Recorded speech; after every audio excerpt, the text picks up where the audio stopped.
안녕하십니까? 네, 오늘도 귀한 시간 내주셔서 고맙습니다. 하루하루 지날수록 피곤할 법도 한데, 그러나 피곤한 것보다는 말씀을 듣고 싶은 그 마음이 더 커서 이 자리에 오신 줄 압니다. 그리고 이 시간이 더 중요하다는 판단을 하셨기 때문에, 그리고 재판장으로서 꼭 가야만 하기 때문에 오신 줄 압니다. 이왕 오셨으니까 무얼 열고요?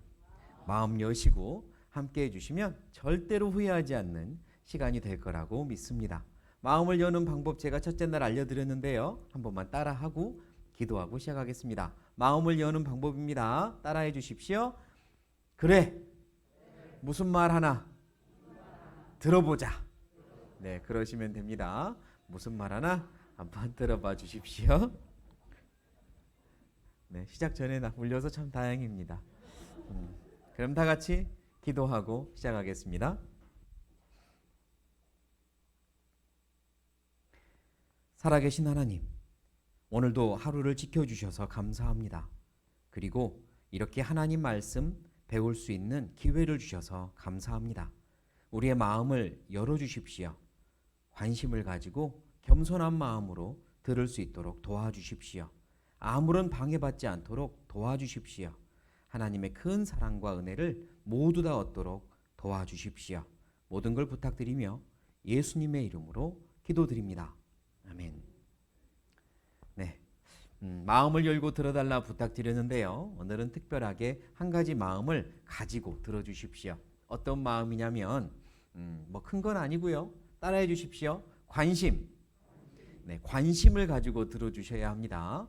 관심의 반대말은 무관심인데, 무관심 그게 뭐 별거냐 생각할 수 있지만, 무관심 그거는 때로는 아주 큰 죄가 되기도 합니다. 무관심 그게 때로는 아주 큰 결과를 가져오기도 해요. 그래서 관심을 가지고 들어달라 부탁을 드리고 싶습니다. 제가 무관심이라고 하는 게 때로는 얼마나 큰 죄가 될 수 있는지 예를 하나 들어드리겠습니다. 사진을 먼저 볼게요. 어떤 사고가 난 것 같죠? 버스가 낭떠러지에서 떼굴떼굴 굴러가지고 그 버스에 타고 있던 모든 사람들이 다 사망한 사건이 있었습니다. 버스의 모양을 보니까 우리나라 버스는 아니고 중국에서 일어난 일이에요. 그런데 이 사건이 어떻게 벌어졌는지를 나중에 확인하게 됐거든요. 그 이야기를 좀 해드릴게요. 어떤 마을에서 이 버스가 출발합니다. 시외버스였어요. 그래서 사람들이 승차권을 사가지고 탄 거죠. 그리고 모든 사람들이 이제 탈 사람들은 타고 시간이 되었을 때 기사님이 운전석에 앉습니다. 그리고 출발하겠습니다. 인사를 합니다. 그런데 그 기사님이 상당히 어여쁜 여자 기사님이었습니다. 그리고 버스가 부웅하고 출발을 했는데 그 버스 안에 그만 그 마을의 불량한 불량배 3명이 술이 거나하게 취해가지고 탄 거였습니다. 얌전히 가면 좋은데요. 이 버스가 마을을 벗어나자 3명이 벌떡 일어나서 기사님한테 간 겁니다. 그리고 막 말을 걸면서 추근대는 거죠. 막 이렇게 예쁜데요 뭐 이러면서 막 이제 옆에서 말을 걸고 추근대는 겁니다. 기사님이 위험하다고 안 된다고 위험하다고 계속 그랬어요. 그런데 이 3명의 행동이 점점 과격해집니다. 이제 길을 완전히 벗어나서 숲으로 들어가는데요. 이 숲으로는 이제 더 이상 사람이 사는 곳이 없는 곳을 한참 지나가야 되는 거거든요. 이 3명이 갑자기 기사님한테 브레이크 밟고 멈추라고 지시합니다. 멈출 수 없었어요. 그래서 안 된다고 계속 그랬죠. 그랬더니 핸들을 잡고 확 꺾어버리겠다고 협박을 해요. 빨리 멈추랍니다. 그래서 할 수 없이 브레이크를 밟았어요. 그러자 3명 중에 1명이 얼른 열쇠를 돌려서 열쇠를 뺏어버립니다. 그리고 잡고 문을 열고 막 끌고 내려가려고 하는 거예요. 승객이 많이 타고 있었지만 아무도 말도 하지 않고 먼 산만 바라보고 있는 겁니다. 그때 1명이 벌떡 일어났습니다. 여보시오, 그만하시오. 지금 이게 뭐 하는 짓이오? 우리 시간 없고 빨리 가야 되니까 그만 갑시다. 라고 1명이 일어나서 그들에게 멈춰달라고 했지만 3명의 불량배가 어디서 감히 이러면서 흠씬 두들겨 패버렸어요. 그래서 나가 떨어집니다. 그 모습을 보니까 승객들은 더더욱 모른 척합니다. 밖에만 보고 있어요. 결국 이 여자 기사님은 세 명의 불량배한테 끌려나갔습니다. 사람이 보이지 않는 곳까지 갔어요. 한참 시간이 흐른 후에 세 명은 낄낄낄 웃으며 들어왔고 여자 기사님은 나중에 엉엉 울면서 헝클어진 머리를 다듬으며 들어옵니다. 무슨 일이 벌어졌는지 보지 않아도 알 것 같아요. 이 여자 기사님이 그래도 이제 운전은 해야 되는 거잖아요. 시동을 다시 걸었습니다. 그리고 부웅 하고 출발을 하다가 무슨 생각이 났는지 갑자기 뒤를 돌아보더니 한 사람을 가리켜 손가락질을 하며 당신 당장 내려요 이러는 겁니다. 누구였냐면 아까 말리려다가 두들겨 맞은 사람이요. 그 사람을 향해서 당장 내리라고 소리치는 거예요. 이 사람이 아니 내가 왜 내려야 됩니까? 그랬더니 당신 누가 나서라 그랬어요. 당신 때문에 내가 더 불쾌해요. 당신 때문에 내가 더 치욕스럽고 기분 나빠요. 나 당신 내리지 않으면 출발하지 않을 거예요. 막 이러는 겁니다. 아까는 먼 산만 바라보고 있던 승객들이 이번에는 막 소리를 지릅니다. 빨리 내리세요. 당신 때문에 우리 늦었잖아요. 빨리 내려요. 이러면서 승객들이 이번엔 그 두들겨 맞은 사람한테 막 소리를 질렀어요. 아마 양심이 더 그렇게 만들었을 것 같아요. 그래서 이 두들겨 맞은 사람이 할 수 없이 내린 거죠. 그리고 버스는 출발했습니다. 부웅하고 달려가는 버스가 숲을 지나자 이번에는 이 아슬아슬한 낭떠러지 길을 지나가야 돼요. 항상 속도를 줄이고 조심조심 갔던 그 버스인데 이번에는 갑자기 속도를 올리는 겁니다. 부웅하고 더 빨리 달리는 거예요. 승객들이 깜짝 놀랐겠죠. 무슨 일이야? 저 사람 왜 빨리 달리는 거야? 속도 늦춰야지. 그렇게 생각하며 손잡이를 꽉 잡는 순간 기사님이 핸들을 확 꺾어버립니다. 그리고 떼굴떼굴 굴러버렸어요. 이 기사님은 이 세 명의 불량배가 자기에게 못된 짓을 하고 들어갈 때 이미 마음에 결심을 한 겁니다. 내가 너희들과 같이 죽겠다. 내가 너희들과 같이 죽을 거야. 그런데 왜 다른 승객들까지 같이 죽어야 했을까요? 다른 승객들이 무슨 죄가 있죠? 무슨 죄죠? 무관심이요. 무관심. 그 무관심이 자기들을 죽인 겁니다. 무관심이 때로는 큰 결과를 가져오기도 합니다. 무관심이 작은 게 아니에요. 그러나 관심을 가져줬던 그 한 사람만은 살리고 싶었던 거죠. 그러니까 일부러 당신 내리라고, 당신 내리지 않으면 출발하지 않을 거라고 했던 거예요. 나중에 그 살아남은 사람이 경찰들한테 무슨 일이 있었는지 이야기를 다 해줬죠. 그래서 알았습니다. 이 버스가 왜 떼굴떼굴 굴렀는지. 세 명의 불량배들, 그들의 죄 때문에 죽었고 다른 승객들은 무관심했기 때문에 책임을 졌습니다. 때로는요, 우리가 무관심을 하면 무관심에 대한 책임을 져야 할 때가 있어요. 내 영혼에 대해서 무관심한다. 절대로 작은 죄 아닙니다. 책임을 져야 합니다. 내 영혼은 다른 사람이 대신 책임져 주는 게 아니에요. 내 인생과 내 운명은 다른 사람한테 책임지라고 할 수 없습니다. 내가 선택하고 내가 책임지는 거예요. 그러니까 내 영혼에 대해서 제발 무관심하지 말아주세요.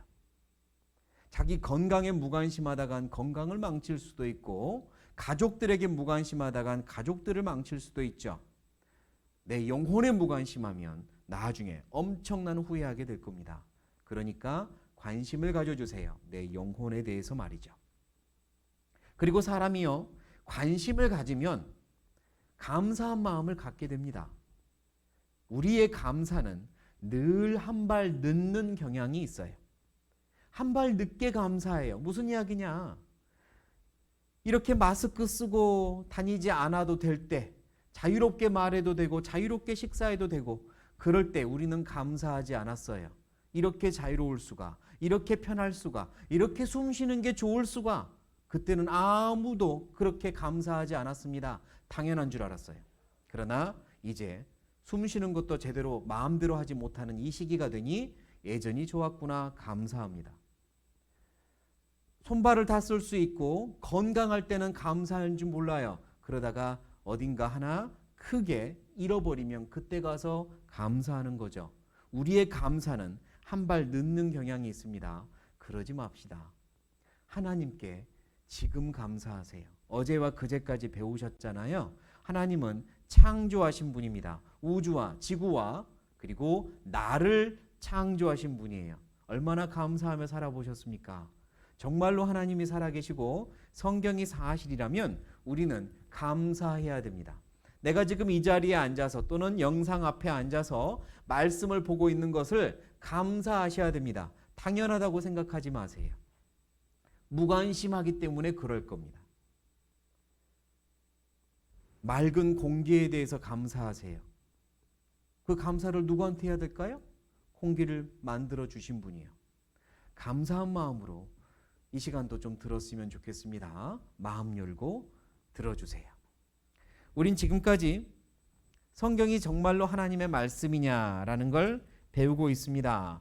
하나님께서는요, 성경이 하나님의 말씀이라는 4가지 증거를 주셨죠. 첫 번째가 뭐였냐면 과거, 두 번째는요 미래, 그리고요 화와 복. 좋습니다. 이제 우리 다 외우고 계십니다. 어제까지 과거의 내용들을 살펴보았습니다. 창조의 증거들, 에덴 동산, 노아의 홍수 사건들을 좀 보았어요. 오늘은 화와 복에 대해서 보기로 했습니다. 하나님께서 증인을 부른다고 하셨죠. 오늘은 증인을 통해서 증인이 하는 말을 증언이라고 그래요. 증인이 하는 증언을 들을 시간입니다. 재판장님. 어느 재판장보다 나으십니다. 재판장님, 증인을 불러도 되겠습니까? 증언을 들을 준비 되셨습니까?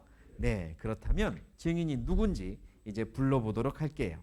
이사야 43장 10절에 이렇게 말씀을 하세요. 이사야 43장 10절입니다. 제가 앞에 화면 보며 읽겠습니다. 나 여호와가, 여호와는 하나님의 이름, 나 여호와가 말하노라. 너희는 나의 무엇?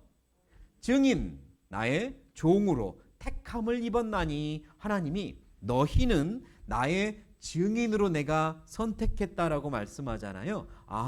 이걸 봐서 증인은 한 사람은 아닌 거예요. 너희라고 했으니까 2사람 이상인 거네요. 누굴까? 누구를 증인으로 불렀을까?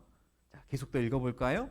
나의 종으로 택함을 입었나니 이는 너희로 나를 알고 믿으며 내가 그인 줄 깨닫게 하려 함이라. 나의 전에 지음을 받은 신이 없었느니라. 나의 후에도 없으리라.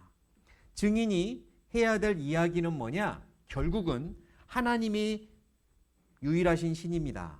하나님 이전에도 없었고 하나님 이후에도 없습니다. 하나님이 창조주고 하나님이 신입니다 라는 걸 증언할 증인으로 불렀다는 거예요. 그 증인이 누굴까? 이사야 43장 10절을 읽었는데 1절을 보면 나옵니다. 1절 제가 읽겠습니다. 야곱아, 너를 창조하신 여호와께서 이제 말씀하시느니라. 누구야? 이스라엘아, 너를 조성하신 자가 이제 말씀하시느니라. 이스라엘이라고 하는 한 나라, 한 민족 이름이에요. 나라 이름이고 민족 이름입니다. 야곱은 그 민족의 조상 이름이에요. 한 민족을 선택한 거예요. 한 나라를 선택했습니다. 따라해 보시겠습니다. 이스라엘. 네, 굳이 외우진 않아도 되지만 앞으로 계속 할 이야기니까 아마 귀에 잘 들릴 겁니다. 우리나라는 대한민국이라고 부르는 것처럼 이스라엘이라고 하는 한 나라를 부른 겁니다. 그런데 이왕에 증인을 부르려면 우리나라를 한번 불러보지 왜 안 부르셨나? 그런데 이스라엘이라는 나라를 하나님이 부르신 이유를 세계 지도를 쫙 펼쳐놓고 보면 알 수 있습니다. 왜 이스라엘을 불렀나? 우리나라가 아니라 세계 지도를 한번 볼게요. 자, 이게 세계의 지도입니다. 우리나라 어디 있습니까? 저기요? 그 말은 나도 하겠다. 그죠? 저기 있습니다. 여기에 우리나라가 동쪽 끝에 있어요. 우리나라 여기 있습니다. 서쪽에는 뭐가 있냐면 큰 나라 미국이란 나라가 서쪽에 있고요. 그러면 이스라엘은 어디 있느냐? 여기 정가운데에 이스라엘이라는 나라가 있습니다. 이걸 보고 한 가지 알 수 있어요. 왜 우리나라를 선택한 게 아니라 이스라엘을 선택했냐면 이스라엘은 아까 2글자로 뭐였죠? 증인, 증인이잖아요. 증인은 사람들에게 말을 해줘야 되는 거예요. 또는 보여줘야 됩니다. 세상의 모든 사람들에게 말해주고 보여줘야 되기 때문에 모든 사람들이 잘 들을 수 있고 잘 볼 수 있는 그 장소에 있는 민족을 선택한 거죠. 정 가운데 있는 나라예요. 정 가운데 있어야 사방에서 잘 볼 수 있을 거 아닙니까? 그래서 정 가운데 있는 민족 중에 그 시대 제일 연약한 소수 민족을 고른 겁니다. 제일 약한 민족 이스라엘이었습니다. 너희가 나의 증인이 된다. 이렇게 부른 거예요. 자, 그러면 이제 이스라엘이 어떤 이야기들을 하게 될까? 이제 그걸 보려고 합니다. 혹시 여기 계신 분들 중에 뭐 뉴스나 세계 신문 이런 기사들을 좋아해서 이스라엘에 대해서 많이 들으신 분도 있을 겁니다. 그리고 개인적으로 나는 이스라엘 별로 안 좋아하는데 이런 분도 있을지 모르겠어요. 하지만 개인적인 감정은 넣어두세요. 잠깐 넣어두세요. 왜냐하면 여러분들은 지금 여기에 무얼로 앉아 계신 거죠? 재판장으로 앉아 계시는 거예요. 재판장이 재판하고 있는데 증인이 들어오는데요. 이 증인 내가 아는 사람이에요. 개인적으로 별로 안 좋아하는 사람이에요. 그러면 재판장이 너 나가 이래도 돼요, 안 돼요? 안 됩니다. 재판장은 그렇게 하시면 안 돼요. 내가 개인적으로 좋아하는 사람이든 좋아하지 않는 사람이든 증언을 정확하게 듣고 재판해 줘야 돼요. 이스라엘에 대해서 여러분이 어떤 생각을 갖고 계신지 혹시 모르겠지만 개인적인 감정은 넣어두시고 그들의 증언만 들어주세요. 그리고 그들이 뭐라고 하는지를 보셔야 됩니다. 지금 전 세계에 일어나고 있는 많은 일들이 성경대로 되고 있는데요. 사실은 이스라엘이 우리에게 증언하고 있는 게 굉장히 많이 있습니다. 오늘과 내일 그 내용들을 계속 배울 거예요. 하나님이 이스라엘을 부른 다음에 한 가지 약속을 합니다. 뭘 한다고요? 약속을 해요. 어떤 약속을 하냐면 이런 약속을 해요. 하나님과 이스라엘 사이에 뭐라고요? 계약을 합니다. 약속, 계약을 해요. 그리고 계약서를 썼어요. 하나님과 이스라엘 민족이 계약서를 썼는데 그 계약서가 어디 있냐면 여러분 가지고 있는 모든 성경 신명기 28장이 계약서입니다. 하나님과 이스라엘 사이의 계약서예요. 집문서, 땅문서 이런 계약서 있죠? 굉장히 중요하잖아요. 주인과 나 사이에 매매 계약을 하면 계약서는 잘 보관해야 되겠죠. 신명기 28장은 하나님과 이스라엘 사이의 계약서이기 때문에 이스라엘 사람들은 이 성경을 매우 중요하게 생각합니다. 어떤 내용이 들어있나 다 읽어볼 수는 시간은 없으니까 제가 요약만 하면 이렇습니다. 순종하면 무엇을 받고? 복을 받고, 불순종하면 무엇을 받는다? 화를 받는다. 복과 화에 대한 계약을 한 거예요. 어디서 많이 들은 단어 아닙니까? 복과 화? 쪽 있잖아요. 화와 복. 하나님이 4가지 증거를 주겠다고 하셨고 과거, 미래, 화복. 화와 복, 복과 화에 대해서 이스라엘과 계약을 하는 겁니다. 그리고 하는 말이 순종하면 엄청난 복을 주겠고 불순종하면 엄청난 화를 내리겠다라고 계약을 해요. 그러면 무엇을 순종해야 되는데 무엇을 순종하란 말입니까? 하나님 뭘 지키라는 말이에요? 예, 어렵지 않습니다. 어려운 걸 부탁하신 게 아니에요. 크게 요약하면 이 2가지를 부탁했어요. 이 2가지. 그게 뭐냐면 이겁니다. 첫 번째는 오직 하나님만 인정하고 섬기라. 이게 첫 번째고 두 번째는 뭐예요? 너희의 안 보입니다. 자, 다시. 첫 번째는 오직 하나님만 인정하고 섬기라 이거였고 두 번째는 너희의 몸을 더럽히지 말아라. 너희의 몸은 소중한 하나님이 창조한 거니까 이게 두 번째입니다.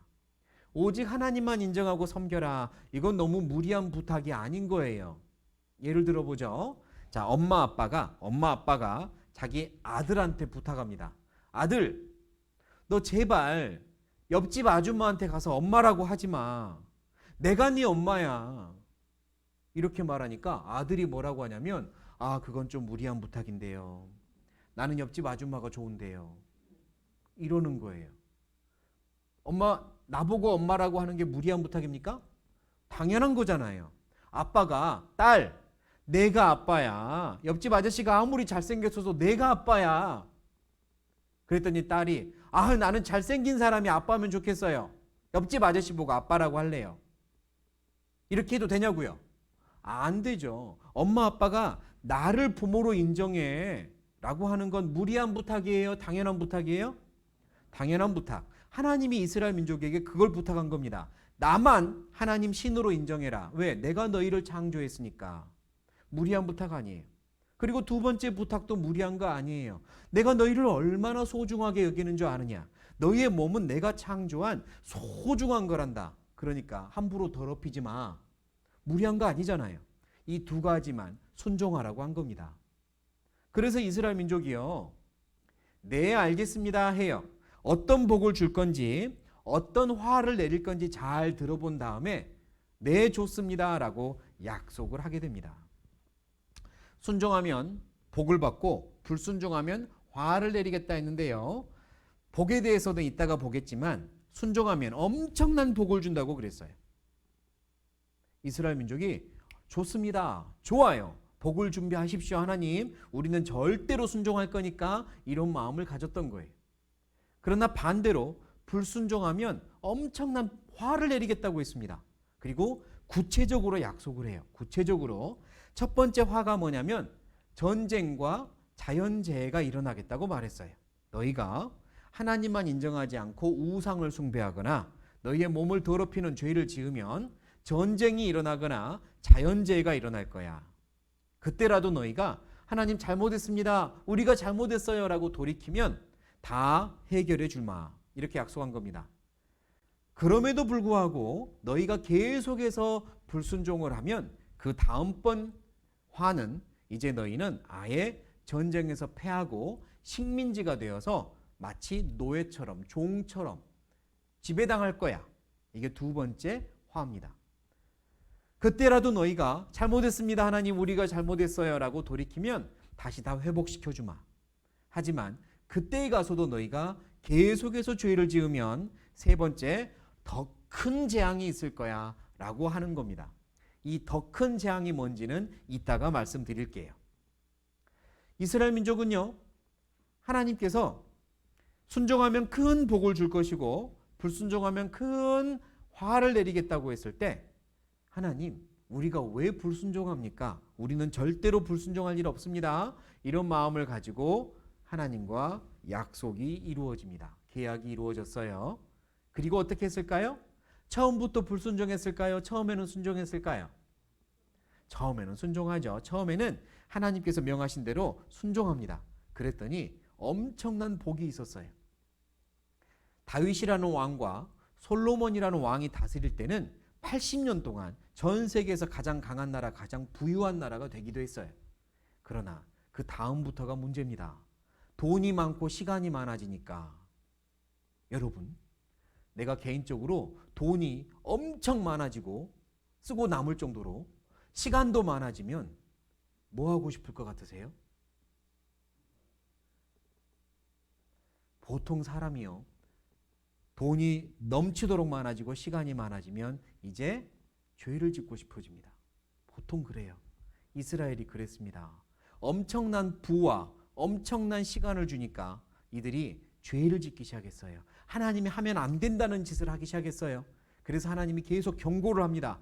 너 이러면 안 된다고 했잖아. 불순종하는 거야 지금. 벌을 내릴 거야. 그리고 자연재해가 일어나고 전쟁이 일어나고 그러는데 이들이 하나님께 돌이키지 않아요.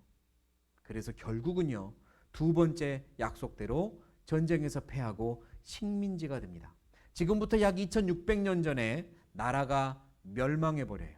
다른 나라에 의해서 완전히 집어삼켜버리고 멸망해버립니다. 식민지가 됐어요. 그 나라를 집어삼켰던 첫 번째 나라의 이름이 바벨론이라는 나라입니다. 그러면 하나님 잘못했습니다. 잘못했습니다. 이러면 좋잖아요. 회복시켜 줄 거였거든요. 그러지 않았어요. 그들이 무슨 잘못을 했는지도 모르고 계속 죄를 짓는 겁니다. 그러자 바벨론이라는 나라가 이어서 페르시아라는 나라에게 또 멸망을 당했는데 이스라엘은 계속 식민지가 돼요. 그리고 페르시아가 멸망하면서 바로 헬라라고 하는 나라가 또 지배를 하는데도 이스라엘은 계속해서 하나님께 돌이키지 않아요. 그 이어서 로마라는 나라가 지배를 하는데도 이스라엘은 계속 돌이키지 않습니다. 나라가 멸망한 지 거의 600년이 지납니다. 600년이 지나도 그들은 돌이키지 않아요. 그러다가 하나님이 그들에게 마지막 기회를 주십니다. 마지막 기회, 하나님께로 돌아올 수 있는, 순종할 수 있는 마지막 기회를 주세요. 로마가 다스리던 시대에 그 마지막 기회가 무엇이었느냐? 따라해 보시겠습니다. 예수님. 예수님이 뭐라고요? 예수님이 뭐라고요? 마지막 기회였어요. 이스라엘에게 주신 마지막 기회는 예수님이었습니다. 그들에게 예수님이 오셨어요. 그리고 예수님은 그들에게 너희들이 죄 때문에 이렇게 지금 큰 고통을 받고 있는 거라고, 죄의 문제를 해결하라고, 하나님께로 돌아가야 된다고 그 말 하려고 오신 거예요. 하나님께로 돌아가야 된다고, 죄의 문제를 해결하고 영원한 구원을 받아야 된다고. 죄 때문에 너희의 영혼도 멸망을 당할 것이고, 그러나 구원을 받으면 너희의 영혼이 하나님의 나라 천국에 갈 수 있다고, 그것 가르쳐 주려고 오신 거예요. 그런데요, 예수님이 오자마자 그 말씀을 시작하면 아무도 들을 사람이 없다는 거 아세요? 그래서 무엇부터 보여주기 시작하냐면 기적을 보여줍니다. 병든 사람이 나아버리고 죽은 사람이 살아나는 기적을 보여주세요. 그러자 사람들이 예수님을 따르기 시작합니다. 저분에게는 특별한 게 있다. 저분은 사람과 다르구나. 저분은 하나님이 보내신 분인가 봐. 이러면서 따르기 시작했어요. 만약에 예수님이 이 땅에 오신 목적이 기적을 보여주는 게 목적이었고 병을 고쳐주는 게 목적이었다면 예수님은 계속 그것만 하시면 됐죠. 그게 목적이었다면. 그런데 그러지 않았어요. 예수님이 이 땅에 오신 목적은 기적 보여주려고 오신 게 아니었거든요. 혹시 여기 계신 분들 중에 저 이전에 기도원에 갔다가 아니면 부흥회 갔다가 병 나은 적 있습니다. 기적을 체험한 적 있습니다. 방언이 터진 적 있습니다. 이런 분 있을지도 모르겠네요. 그게 전부가 아닙니다, 여러분. 그게 예수님 믿는 최고적 목적이 아니에요. 그게 목적이었다면 예수님도 기적만 계속 보여주면 되는 거였어요. 죽을 일도 없어요. 그런데 그게 목적이 아닙니다. 기적을 체험하거나 어떤 병을 낫거나 이런 거는 잘 하셨지만 그걸 통해서는 하나님이 계시구나, 정말 하나님 계시구나, 하나님 말씀이 사실이구나, 그걸 아는 거지 그게 구원은 아닙니다. 그거 구원 아니에요. 여러분 착각하시면 안 됩니다. 이제 예수님이요, 기적을 보여주자 사람들이 막 따르잖아요. 본격적으로 그들에게 하고 싶었던 말씀을 하기 시작해요. 제일 하고 싶었던 말씀은 뭐냐면 너희들 죄 때문에 지금 멸망하고 있다, 이거였습니다. 죄 때문에 멸망하고 있다, 이렇게 말씀해요. 마태복음 23장 27절에서 28절을 보면 제가 읽겠습니다. 뭐 있을진저? 화 있을진저 외식하는, 외식이 무슨 뜻이냐면 겉과 속이 다른 겁니다. 그게 외식이에요. 외식하는 서기관들과 바리새인들이요. 서기관이나 바리새인은 그 당시 종교가들입니다. 우리 시대로 따지면 목사, 전도사, 저쪽에 신부, 수녀, 그리고 스님, 뭐 이런 종교가들 있죠. 서기관들이나 바리새인들이요, 종교가들이요. 회칠한 무덤 같으니 겉으로는 아름답게 보이나 그 안에는 죽은 사람의 뼈와 모든 더러운 것이 가득하도다 라고 종교가들을 향해서 지적을 해요. 특별히 그들 중에 나는 열심히 믿고 있다고, 나는 열심히 하나님 믿는다고 이렇게 생각했던 사람들한테 예수님이 특별히 그들한테 지적하면서 너희들은 회칠한 무덤 같다 그러신 거예요. 회칠한 무덤이 뭘까요? 무덤은 그 안에 파보면 뭐가 있어요? 무덤? 파보면 송장 있죠. 예, 무덤은 시신을 묻는 장소가 무덤이거든요. 그런데 회칠한 무덤이래요. 회칠이란 겉을 예쁘게 칠해 놓은 게 회칠입니다. 이게 뭔지 보세요. 자, 뭐처럼 보이세요? 예쁜 정원처럼 보이지 않으세요? 예쁜 정원처럼 보이죠. 그런데 이게 유럽의 공동묘지입니다. 공동묘지예요. 겉으로는 예쁘지만 파고 들어가면 결국 뭐가 있겠어요? 썩은 송장이 있는 겁니다. 이게 회칠한 무덤 비슷한 겁니다. 겉으로는 예쁘지만 파고 들어가면 썩은 송장이 있는 것처럼 서기관들과 바리새인들이요, 회칠한 무덤 같으니 겉으로는 아름답게 보이나 어디로는? 그 안에는 뼈와 더러운 것이 가득하도다. 이와 같이 너희도 어디로는? 겉으로는 사람에게 옳게 보이되 어디로는? 안으로는 외식과 불법이 가득하도다. 그들의 속을 지적하셨어요. 너희들이 비록 말은 조심조심하고 행동도 조심조심하고 다른 사람한테 욕도 하지 않고 상처도 주지 않고 그렇게 좋게 착하게 살려고 노력한다마는 너희의 속을 보니 죄가 가득하다. 예수님은 지금 겉을 보고 계셔요? 속을 보고 계셔요? 속을 보고 지적하신 겁니다. 어저께 노아의 홍수 사건을 보고 나서 우리가 들었던 말씀 기억나세요? 하나님은 그 마음, 생각, 계획을 보신다고요. 예수님은 그들의 마음, 생각, 계획을 지적하신 거예요. 너희 속에는 더러운 게 가득하다. 이렇게요. 왜냐? 예수님 그분은 이따가 확인하겠지만 하나님 그분이 직접 이 땅에 오신 분입니다. 그래서 사람들의 속을 보신 거예요. 너희들의 속을 보니 온갖 죄가 가득하도다. 너희들은 죄인이다. 이랬습니다. 그리고 또 뭐라고 말했냐면 예수께서 대답하여 가라사대 진실로 진실로 내게 이르노니 사람이 어쩌지 아니하면 거듭나지 아니하면 하나님 나라를 볼 수 없느니라. 너희가 과연 천국 갈 수 있다고 생각하느냐? 너희들이 그렇게 열심히 착하게 살면 천국 가겠지. 그래 정말 그렇게 생각하느냐? 아니란다. 거듭났느냐? 거듭난 적 있느냐? 거듭나지 않으면 하나님 나라 천국 못 간다라고 지적한 거예요. 그 말을 듣고 누가 제일 기분 나빴냐면 열심히 살고 있었던 종교가들이 기분 나쁜 겁니다. 아니 우리가 천국 못 간다고? 우리가 죄인이라고? 이런 거예요.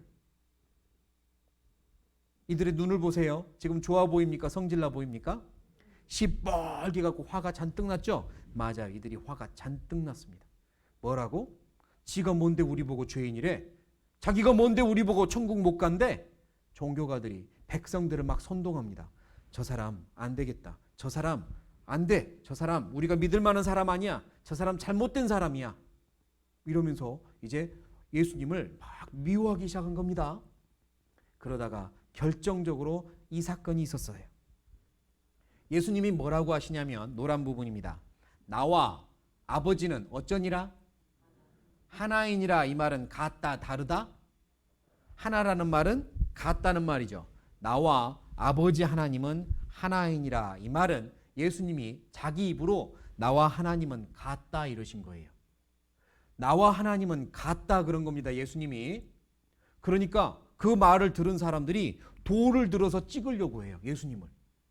그러자 예수님이 묻습니다. 노란 부분입니다. 어떤 일로 나를 돌로 치려 하느냐? 무슨 일로 나를 돌로 치려 하느냐?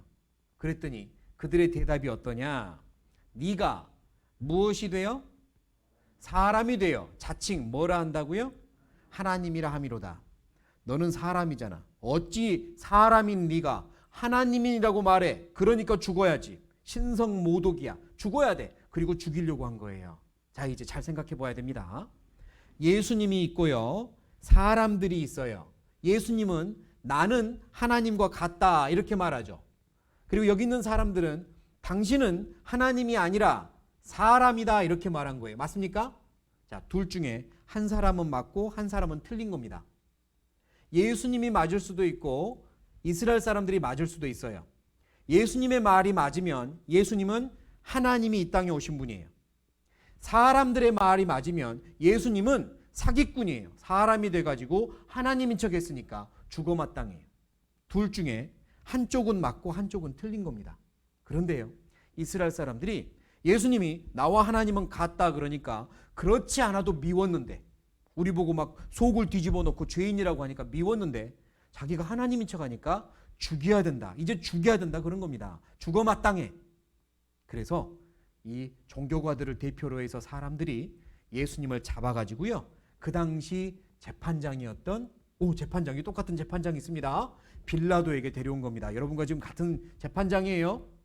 빌라도에게 끌고 왔어요. 재판장님 이러면서 끌고 왔어요. 예수를 죽여주시오. 사형시켜주시오. 이런 겁니다. 재판장인 빌라도는 공정한 재판을 해야 되잖아요. 잘 들어봐야죠. 무슨 죄가 있는지를 봐야죠. 그래서 아니 왜 죽여달라고 하느냐 그랬더니 막 뭐라고 막 죄를 이야기하는 거예요. 뭐 사기를 쳤다, 자기가 왕이라고 그런다 막 등등해. 그런데 빌라도가 아무리 조사를 해보아도 죽일 만한 죄가 없었습니다. 사형을 시킬 만한 죄가 드러나지 않은 거예요. 재판장님, 사형을 시켜달라고 하는데 사형을 시킬 만한 죄가 없으면 풀어줘야 됩니까? 사형시켜야 됩니까? 풀어줘야 되는데요. 이 빌라도가 처음에는 죽일 만한 죄가 없으니 풀어주겠다 그랬거든요. 그랬더니 백성들이요, 화를 내면서 저 사람을 죽여주지 않으면 당신을 황제한테 고발할 거요. 막 이렇게 억울한 누명을 씌우는 겁니다. 당신도 한패라고 고발할 거요. 이런 식으로 누명을 씌우니까 빌라도가 사람들이 두려웁니다. 재판장은요, 공정한 판단을 해야 되는데 사람을 두려워하면 안 되거든요. 옆에서 하는 말을 두려워하면 안 돼요. 혹시 여러분들 지금 옆에서 하는 말 두려워하고 있는 거 아니죠?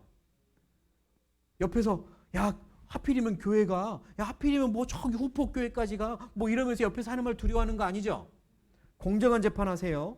재판장은 공정한 재판해야 돼요. 그런데 옆에서 하는 말을 듣고 그래 너희들이 원한다면 죽여주마. 불공정한 재판을 내립니다. 너희들이 원한다면 죽여주마. 그런데 속에서 찝찝한 거예요. 이 사람의 뒷조사를 해보니 예수라는 분이 평범하지 않거든요. 아 이러면 안 될 것 같은데 싶은 거예요. 그래서 한 가지 특이한 행동을 합니다. 빌라도 재판장이요, 그들 앞에서 세숫대야에 물을 준비한 다음에 손을 씻는 거예요. 왜 손을 씻나 하고 봤더니 이렇게 말을 합니다. 빌라도는 재판장의 이름이에요. 빌라도가 아무 효과도 없이 도리어 밀란 데모가 나려는 것을 보고 살려주려고 했다가 데모가 나려고 하니까 물을 가져다가 무리 앞에서 손을 씻으며 가로되 이 사람의 피에 대하여 나는 어쩐다고요? 무죄하다는 말은 나는 책임 없다 이 말입니다. 나 책임 없다. 사형은 시켜주지만 책임 나 없다. 내 손은 깨끗하다. 내 손에 피 안 묻힌다 이 말이에요. 나는 무죄하니 너희가 어쩌라? 너희가 당하라. 이 말은 누가 책임져라? 너희들이 책임져라. 이 사람을 죽여는 주겠지만 너희가 책임져라 그런 겁니다. 그랬더니 이들이 뭐라고 대답하나 꼭 보셔야 돼요. 백성이 다 대답하여 가로되 그 피를 우리와 누구에게? 우리 자손에게 돌릴지어다 그런 거예요. 그 피 죽여만 주시오. 책임은 우리와 누가 지겠다고요? 우리 자손들이 지겠다고 말했습니다. 이들은요, 지금 자기들이 얼마나 무시무시한 말을 하는지 몰라요. 얼마나 무서운 말을 했는지 몰라요. 당장 눈앞의 일만 생각하고 있지 멀리 보지 못하는 거예요. 그리고 예수라는 분이 그냥 사람이라고 생각하고 있는 거예요. 그러니까 저 사람 죽인다고 별일 있겠어? 이렇게 생각한 거예요. 죽여만 주시오. 책임은 내가 우리 자손이 지겠소? 이랬어요. 엄청난 말을 했습니다. 그런데요, 지금도 이런 비슷한 말을 하는 사람들이 있다는 게 슬픈 일입니다. 여기 계신 분 중에도 있을지 몰라요. 지옥 있으면 내가 가볼게. 하나님 있으면 너나 믿어. 난 관심 없다. 성경 사시면 너나 믿어. 나는 제발 상관 좀 하지 마. 나 지옥 가면 되잖아. 너나 천국 가. 하나님 있으면 나와보라 그래. 나랑 주먹질 좀 하게. 뭐 이런 사람 있다니까요. 혹시 그런 말 해본 적 있습니까? 지금도 그런 마음으로 이 자리에 있는 분 있으세요? 그런 무시무시한 생각 좀 하지 마세요. 나중에 후회할 겁니다. 이들이요, 지금은 좋소. 죽여만 주시오. 우리와 우리 자손이 책임지겠소. 그랬지만 나중에 피눈물을 흘리며 후회합니다. 자, 이제 예수님을 그들이 죽입니다. 그 시대에 제일 큰 죄를 지은 사람에게 내렸던 사형 형법인 십자가형을 받고 죽어요. 예수님, 그분은 그들에게 마지막 기회였는데 그들은 그 마지막 기회를 발로 차버립니다. 죽였어요. 그리고 어떤 일이 벌어졌을까요? 하나님이 주신 마지막 기회를 배척한 그들에게 그들과 하나님 사이에 마지막 계약이 이루어지는 거예요. 아까 28장이 계약서라 그랬고 불순종하면 화를 내린다고 했는데 전쟁과 재앙, 식민지가 된다 그랬고 더 큰 재앙이 있다 그랬죠. 더 큰 재앙이 뭔지 보겠습니다. 28장 15절에는 이 모든 저주가, 화가 내게 임하고 내게 미칠 것이니 그랬고요. 이렇게 구체적으로 말씀을 했어요. 그들이 적들입니다. 적군이 전국에서 네 모든 성읍을 어쩌고 에워싸고 적들이 쳐들어와서 너희를 삥 둘러서 쌀 거래요. 여호와께서 내게 주시는 땅의 모든 성읍에서 너를 어쩌리니? 에워싸리니. 네가 대적에게 어쩌고요? 에워싸이고. 계속 강조하죠. 너희들이 삥 둘러싸일 거라는 겁니다. 그리고 맹렬히 쳐서 곤란케 함을 당함으로 네 하나님 여호와께서 네게 주신 무엇? 자녀 곧 네 몸의 소생의 무엇? 고기를 먹을 것이라. 이렇게 말씀합니다. 너희들이 마지막으로 받을 형벌은 이건데 적들이 쳐들어와서 너희를 삥 둘러쌀 거고 너희는 그때 굶주리다 못해. 뭘 잡아먹어요? 자식을 잡아먹을 것이다. 너무 배고플 때 나는 내 자식이 먹을 걸로 보인 적 있다. 혹시 있으세요? 내 자식을 잡아먹고 싶었다. 안 돼요. 부모님에게 그런 마음이 생긴다는 건 저주입니다. 저주가 아니고는 안 되는 거예요. 그들이 마지막 저주를 받는 겁니다. 자식을 잡아먹을 거야. 그리고 너희가 아들의 고기를 먹을 것이요 딸의 고기를 먹을 것이며 구체적으로 말했습니다. 레위기 26장이에요. 그렇게 된다고 했는데 예수님을 죽이고 나서 실제로 그런 일이 벌어집니다. 얼마 못 가 로마에서 군대가 쳐들어와서요 이스라엘 민족을 삥 둘러싸버리는 거예요. 그들이 싸워서는 이기지 못하니까 성으로 들어가 버립니다. 성이라고 벽돌로 쌓아놓은 큰 방어막 성으로 들어가서 그 안에서 나오질 않고 있어요. 그러니까요 이 군대의 장군이 적들의 군대의 장군이 뭐라고 명령하냐면 둘러싸버려라.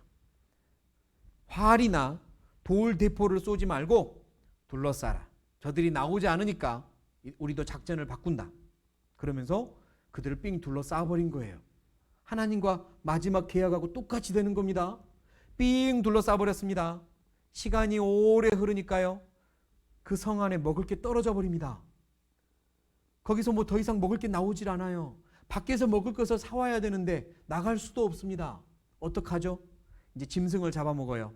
지나가는 쥐새끼까지 다 잡아먹었습니다. 그래도 배가 고파요. 가죽 허리띠를 삶아가지고 국물을 마셨어요. 그래도 배가 고파요. 이제 뭘 먹었을까요? 네? 자식을 잡아먹는 일이 실제로 벌어집니다. 그 성 안에서 자식을 잡아먹었어요. 하나님과 약속이 실제로 이루어집니다. 자식을 잡아먹은다고 했는데 그대로 돼요. 그 일을 정확하게 본 한 역사를 기록하는 사람이 책에다가 기록을 다 해놨습니다. 그래서 세상이 알게 됐어요. 자식을 잡아먹었습니다. 그리고 나서 힘이 하나도 없을 때 군인들이 토성을 싸가지고 성을 올라가서 넘어간 다음에 문을 열어버립니다. 그러자 기다렸다는 듯이 칼과 창을 들고 들어가서 닥치는 대로 이스라엘 사람들을 죽였어요. 얼마나 많이 죽였는지요? 기록에 그렇습니다. 그들이 흘린 피가 무릎에까지 찼대요. 무릎에까지 피가 찼대요. 얼마나 많이 죽었는지 알겠죠? 이렇게 많이 죽입니다. 그리고 살아남은 사람들한테 명령을 했어요. 어떻게 명령하느냐? 성경과 똑같이 명령해요. 하나님께서 그들에게 말씀하신 저주의 약속이 마지막에 이렇거든요. 내가 너희를 열방에 어쩔 것이요? 흩을 것이요. 내가 무엇을 빼어? 칼을 빼어 너희를 따르게 하리니 너희의 땅이 어떻게 되고? 황무하며 성읍이 황폐하리라. 너희가 자식을 잡아먹게 될 것이고 너희는 전 세계에 쫓겨나고 흩어질 것이고 너희는 더 이상 너희 땅에서 살지 못하고 도망다녀야 되고 가는 곳마다 칼이 따라다닐 것이며 너희의 땅은 사막처럼 이제 몹쓸 땅이 되어버릴 거다라고 분명히 약속했거든요. 그대로 됩니다. 마지막 저주예요. 에워싸버리니까 자식을 잡아먹고 흩어버리고 칼이 따라다니고 황무지가 된다고 했는데요. 칼과 창을 들고 들어가서 막 닥치는 대로 죽였던 이 군인들이 그래도 살아남은 사람들에게 명령을 합니다. 다 나가. 너희는 더 이상 너희 땅에 살 수 없어. 다 나가. 그런 거예요. 그래서 그들은요 막 도망을 갑니다. 전 세계로 도망을 갔어요. 불쌍하잖아요. 나라를 잃고 쫓겨났으니까 불쌍하잖아요. 이웃 나라에서 좀 받아주면 어디 안 돼요? 그런데 이웃 나라에서 받아주질 않아요. 받아주지 않으니까 신분을 숨기고 몰래 들어가 살아요. 그러다가 걸리면 닥치는 대로 이웃 나라에서도 막 죽입니다. 잔인하게 죽였어요. 가는 곳마다 칼이 따라다녀요. 기록된 역사에만 봐도 이렇습니다.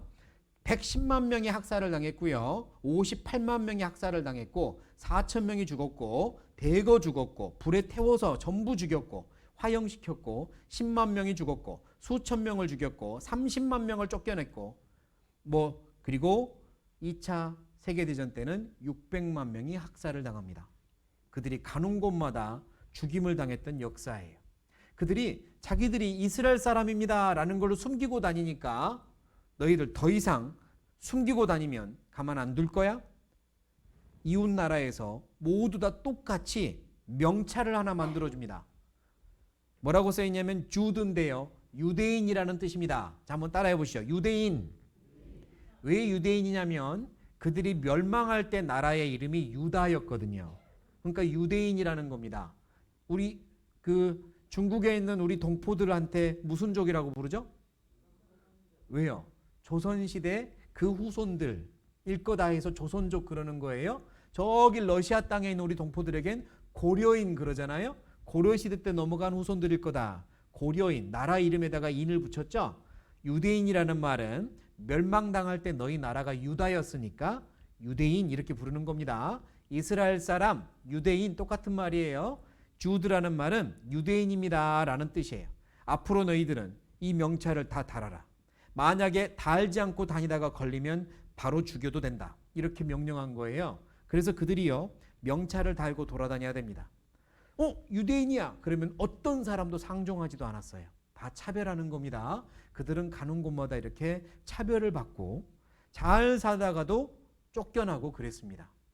가는 곳마다 비참하게 죽었어요. 이 사진은요 매우 비참한 사진이에요.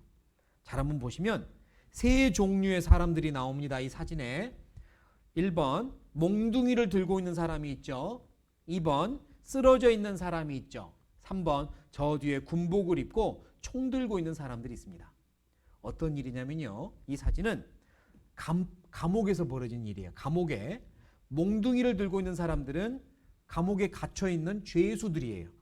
죄수들입니다. 여기 뒤에 있는 사람들은 군인들이에요. 감옥을 지키는 사람들이에요. 그런데 지금 무슨 일이 벌어지냐면 죄수들이 심심하고 스트레스 받으니까 죄수들한테 게임을 시켜줘요. 가끔씩.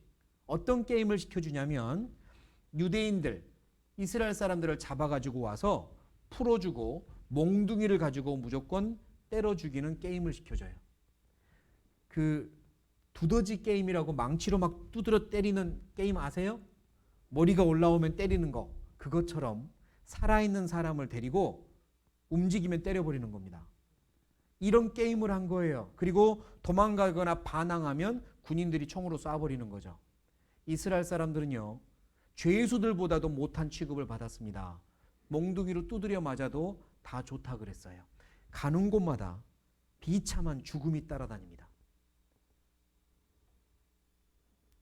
무슨 일만 있으면 이들을 죽인 거예요. 도둑질이 있었다. 네가 그랬지. 유대인들을 잡아다가 그냥 죽입니다. 감기가 돌아다닌다. 너희들 때문이야. 유대인들을 잡아다가 죽이는 거예요. 목을 매달아 죽이고요. 청년들 벽에다 세워놓고 총으로 쏴서 죽이고요. 그렇게 죽인 겁니다. 그러다가 세계 전쟁이 벌어졌어요. 2차 세계대전. 그때 모든 나라가 유대인들만은 너희들 이제 한 곳에 다 모여 우리랑 살 수 없어. 이러면서 간단한 짐만 싸가지고 기차에다 태웁니다. 이들은 어디로 가는지도 모르고 기차를 탔어요.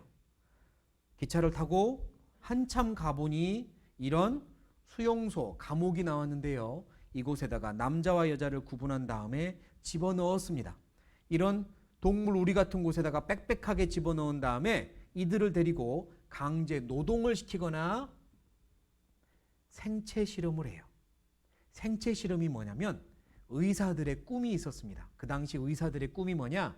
산 사람 속을 보는 거였어요. 의사들은 사람들의 속을 알아야 고치잖아요. 그런데 사람들의 속을 어떻게 봐요? 볼 방법이 없었거든요. 죽은 시체를 사다가 갈라봤지만 이 속에서 뭘 어떻게 하는지 알 수가 없어요. 짐승들의 속은 갈라보았지만 사람 속과 다르잖아요. 의사들의 소원이 뭐냐? 산 사람 속 좀 갈라보고 싶다. 그런데 그때 다 합니다. 이스라엘 사람들 데려다 놓고 의사들이 속을 다 갈라요. 그리고 모든 병균들을 다 집어넣고 자기들이 개발한 약을 집어넣은 다음에 약이 듣는지 안 듣는지 사람 가지고 실험합니다. 지금은 사람 가지고 실험 못하죠. 그런데 다 했어요. 먹여놓고 산채로 사람의 속을 갈라봅니다. 머리를 열어봐요. 뇌도 어떤 일을 하는지 알아봐야 되니까. 이스라엘 사람들은요, 그냥 실험 도구였습니다. 사람이 아니었어요. 발에다가 병균을 집어넣었더니 썩어서 이렇게 부서지기도 하고요. 필요가 없으면 죽이는데요, 옷을 벗겨서 죽입니다. 이 소녀 표정을 보세요. 얼마나 공포스러운지. 총으로 쏴 죽이고 하다가 그것도 돈이잖아요. 총알도 아깝잖아요. 그래서 좋은 방법을 생각해냈어요. 그게 뭐냐면 이런 큰 강당에 전부 다 옷을 벗고 들어가게 만듭니다. 목욕탕이면 물이 쏟아지는데요. 수도꼭지에서 물이 쏟아지면서 하는데 목욕탕이 아니었어요. 살인 독가스를 뿌려버립니다. 이 살인 독가스는 비싸지도 않았어요. 싼 독가스를 뿌려버리면 그 안에서 순식간에 사람들이 한꺼번에 죽었습니다. 이렇게 이스라엘 사람들을 죽였어요. 시체들을 찍어놓은 겁니다. 문을 꽝 하고 닫으면 얼마나 무서웠겠습니까? 그런데 살인가스가 나오면요, 살기 위해서 문으로 달려갔습니다. 그리고 살려달라고 두드리고 긁어댔어요. 자, 이 사진은 철문인데요. 무슨 자국이 난 거예요? 손톱 자국이 났죠. 여러분 지금 우리 힘으로 쇠를 막 이렇게 긁어대면 이런 손톱 자국이 날 수 있을까요? 죽어있는 시체들의 손톱이 다 빠져 있었습니다. 얼마나 긁어대면서 비참하게 죽었는지. 그들의 고통이 좀 느껴지죠. 고통스럽게 죽어갔습니다. 탈출을 하려고 철조망을 넘으면 고압 전류가 흘러서 타 죽었어요. 이건 뭡니까? 안경. 이 안경 주인들이 다 죽은 겁니다.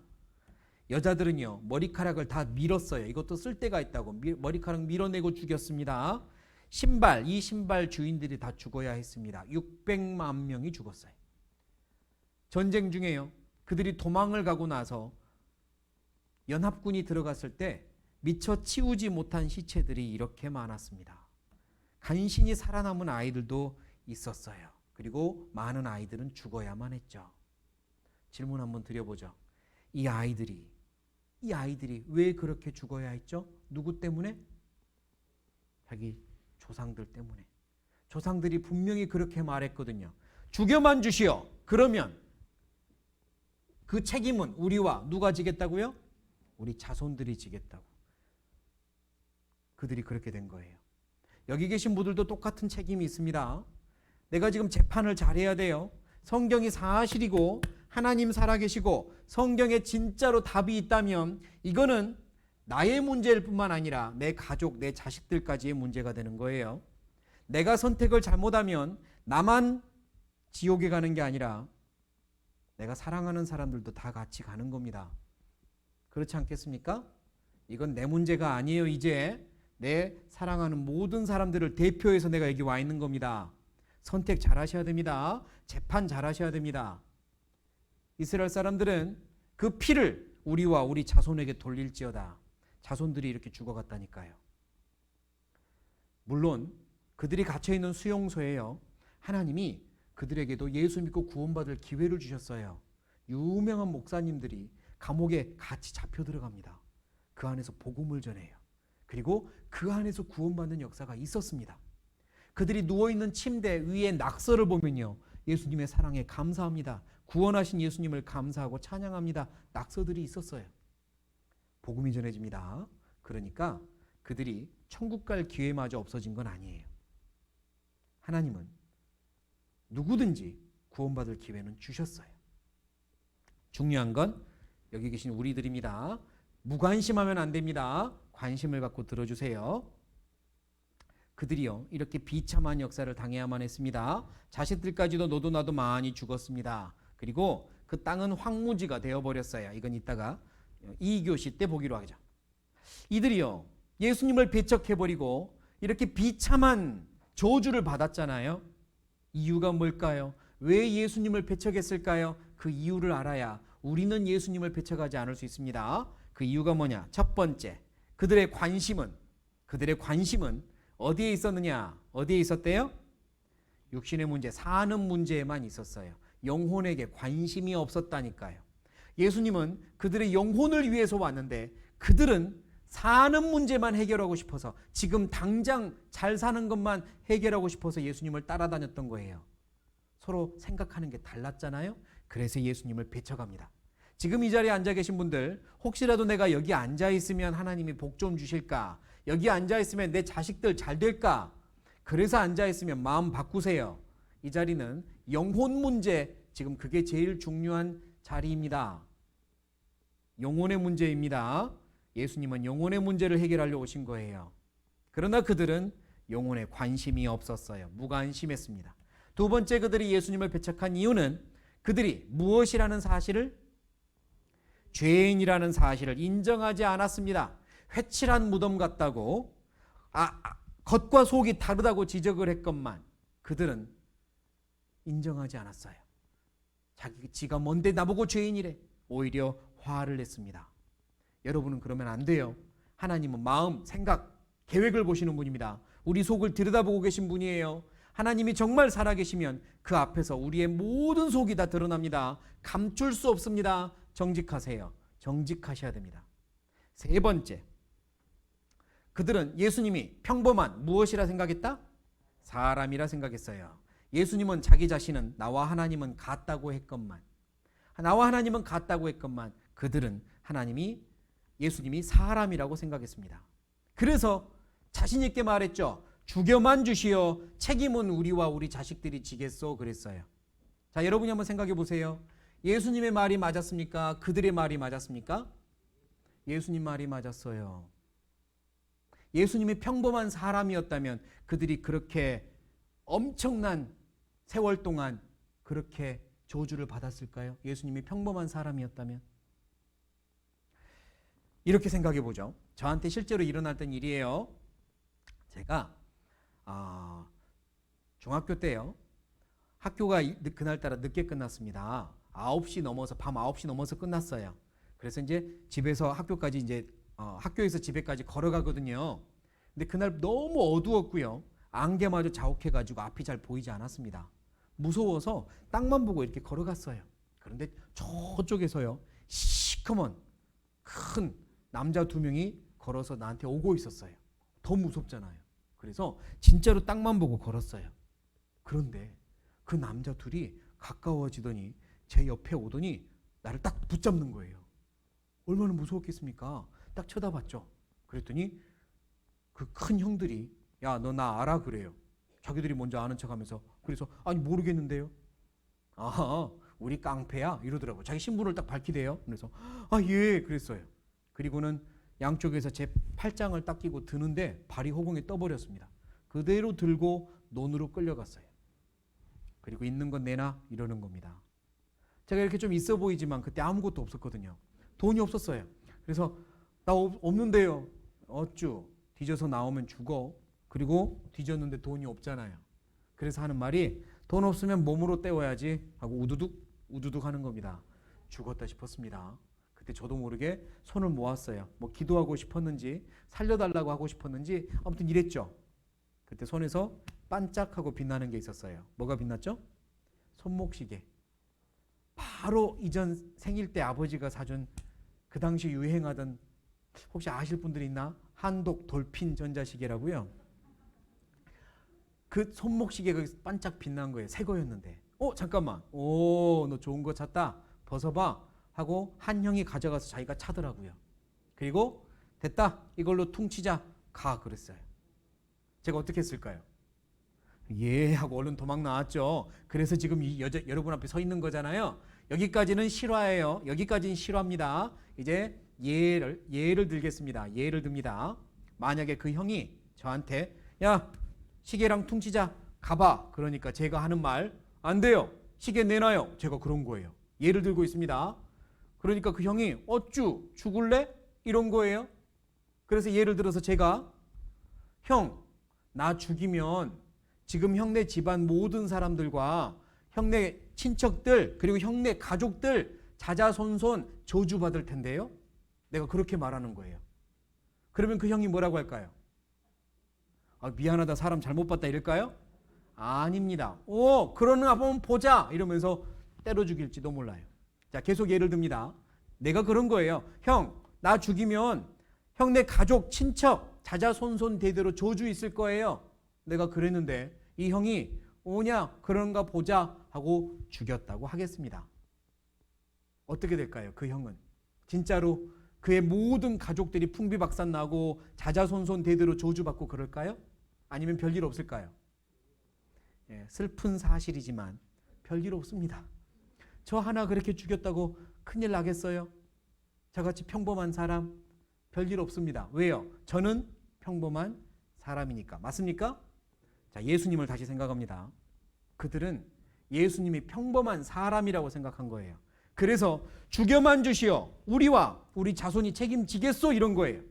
예수님은 아니다. 나와 하나님은 같단다. 너희와 너희 자손을 위하여 울어라 그랬거든요.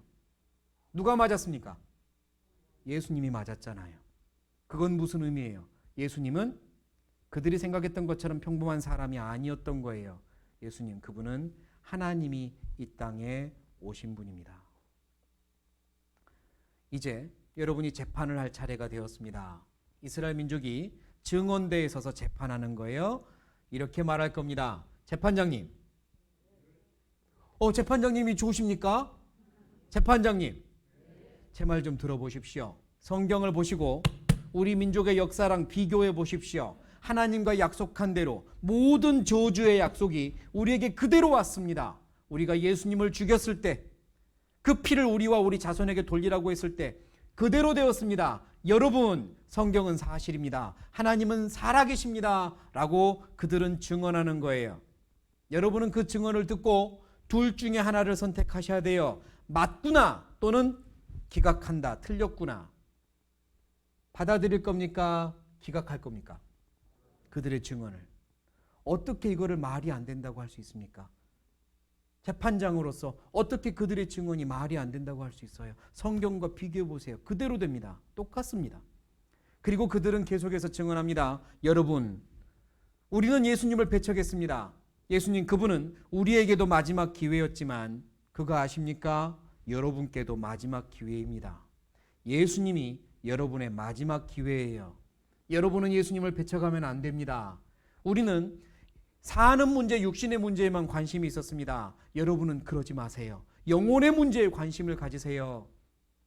우리는 예수님이 우리 마음의 죄를 지적할 때 마스크를 딱 덮어버리고 안 그런 척 했습니다. 여러분은 그러지 마세요. 하나님은 마음을 보십니다. 예수님, 그분은 하나님이 우리를 위해 이 땅에 오신 분입니다. 라고 계속해서 증언하는 겁니다. 그걸 듣고 어떻게 판단할지는 이제 여러분들이 하는 책임이에요. 여러분의 책임입니다. 그들이 예수님을 배척하고 엄청난 저주를 받았죠. 세계로 흩어지고 칼이 따라다녔습니다. 나라가 없어진 지 2600년이 지났습니다.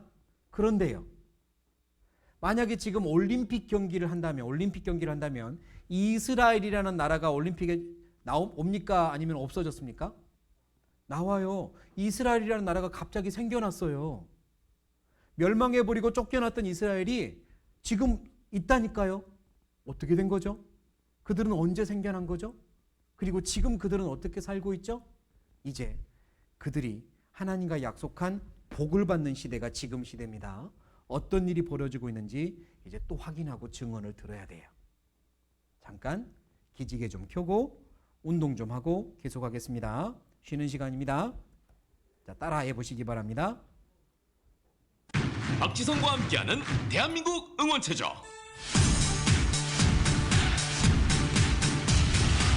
하나, 둘, 셋, 넷, 다섯, 여섯, 일곱, 여덟. 하나, 둘, 셋, 넷, 다섯, 여섯, 일곱, 여덟. 하나, 둘, 셋, 넷, 다섯, 여섯, 일곱, 여덟. 하나, 둘, 셋, 넷, 다섯, 여섯, 일곱, 여덟. 하나, 둘, 셋, 넷, 다섯, 여섯, 일곱, 여덟.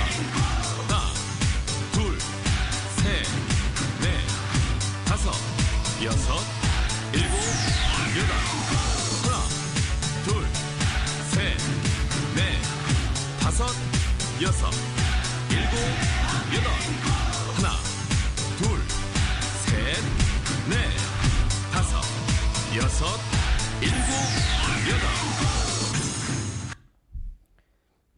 네, 전 세계로 흩어지고 칼이 따라다니던 이스라엘 민족들, 그들은 세계 2차 대전이 끝나고 나서 정신을 이제 바짝 차립니다. 그리고 그들은 세계에 흩어졌지만 여전히 자기들끼리는 소통을, 연락을 하고 있었어요. 그만큼 민족의 단결력이 뛰어나거든요.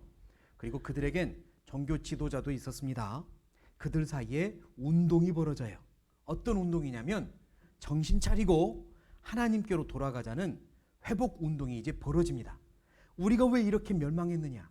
우리가 왜 이렇게 전 세계로 흩어져서 멸망을 했느냐? 다 하나님과 약속을 어겼기 때문이다. 물론 그들은 지금도 자기들이 예수님을 죽였기 때문에 그렇게 생각했다고 말하지 않고요. 신명기 28장의 약속처럼 하나님을 떠났기 때문에 멸망했다고 믿고 있습니다. 그래서 우리 돌아가자. 하나님께로 돌아가자. 성경으로 돌아가자. 그리고 우리의 땅을 되찾자라고 하는 민족 운동을 벌려요. 신앙 회복 운동입니다. 그러면서 하나님이 그들이 이제 정말로 신앙을 회복하기 시작하자 그들에게 약속한 복을 준비하십니다. 어떤 복을 약속했는지 이제 볼 차례입니다. 순종하면 복을 준다고 했는데요. 네가 네 하나님 여호와의 말씀을 순종하면 이 모든 무엇이 복이 내게 임할 거라고 처음에 약속을 했었거든요. 어떤 복이었냐면 28장 계속 내용입니다. 여호와께서 너를 위하여 하늘의 아름다운 보고 보물 창고입니다를 열으사 네 땅에 때를 따라 비를 내리시고 네 손으로 하는 모든 일에 무엇을 주시리니 복을 주시리니 네가 많은 민족에게 어쩔지라도 꾸어줄지라도 너는 어쩔 것이요 꾸지 아니할 것이요. 첫 번째 복입니다. 너희는 꾸어줄지라도 꾸지는 않을 거다. 우리 상황이 어려워지면 사람들 찾아가서 아쉬운 소리 하면서 은행 가서 아쉬운 소리 하면서 빌려야 되잖아요. 뭘요? 돈을요. 그런데 너희는 빌려만 주지 빌릴 일은 없을 거다. 넘쳐나는 돈을 약속합니다. 재물, 엄청난 부를 약속을 해요. 또 하나 약속입니다. 여호와께서 너로 무엇이 되고 머리가 되고 꼬리가 되지 않게 하시며 어디에만 있고 위에만 있고 아래에 있지 않게 하겠다라고 약속했어요. 항상 머리가 되고 항상 위에 있을 거라고 하는 힘을 약속합니다. 너희들에겐 엄청난 민족의 힘을 주겠다 약속했어요. 두 가지 약속입니다. 순종하면 복을 주는데 무엇과 무엇이냐면 따라 하시겠습니다. 재물과 힘. 한 번 더. 재물과 힘. 네, 좋습니다. 재물과 힘을 주겠다고 약속을 했어요. 그리고 어떻게 됐을까? 첫 번째 날 했던 말씀을 잠깐 생각해 보려고 하는데요. 우리나라 말로 이 성경이 들어온 건 지금부터 약 몇 년 전? 와, 그걸 기억하고 계십니까? 훌륭한 재판장님들이십니다. 약 110년 전에 우리나라 말로 성경이 들어온 겁니다. 자, 그러면 질문 하나 드릴게요. 찍어도 돼요. 110년 전에 1911년에 성경이 우리나라 말로 들어왔을 때 세계 지도를 펴놓고 보면 이스라엘이라는 나라가 있었을까요? 그때는 없었을까요? 네? 없었습니까? 맞습니다. 110년 전에 우리나라 말로 성경이 들어올 때 이스라엘이라는 나라가 없었습니다. 세계에 없었어요. 나라가 없어진 지 2500년이 지났어요. 나라가 없어진 지 2500년이니까 그건 전설 속에나 있는 나라예요. 그러지 않습니까? 그런데 이 성경 에스겔 36장을 보면 이스라엘에 대한 이상한 예언이 되어 있더라 이 말입니다. 이스라엘에 대한 약속이 있더라 이 말이에요. 에스겔 36장은 지금부터 2600년 전에 에스겔이라는 사람이 쓴 기록입니다. 2600년 전이면 이스라엘이라는 나라가 막 멸망을 하고 바로 직후입니다.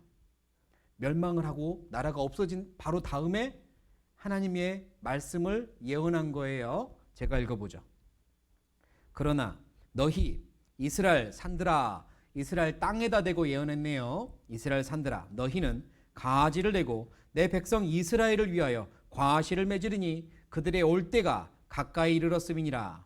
내가 돌이켜 너희와 함께하리니 사람들이 너희를 갈고 심을 것이며 이스라엘 땅아 기다려라. 사람들이 와가지고 너희에게 다시 농사 지을 거다. 지금 그 말하고 있죠.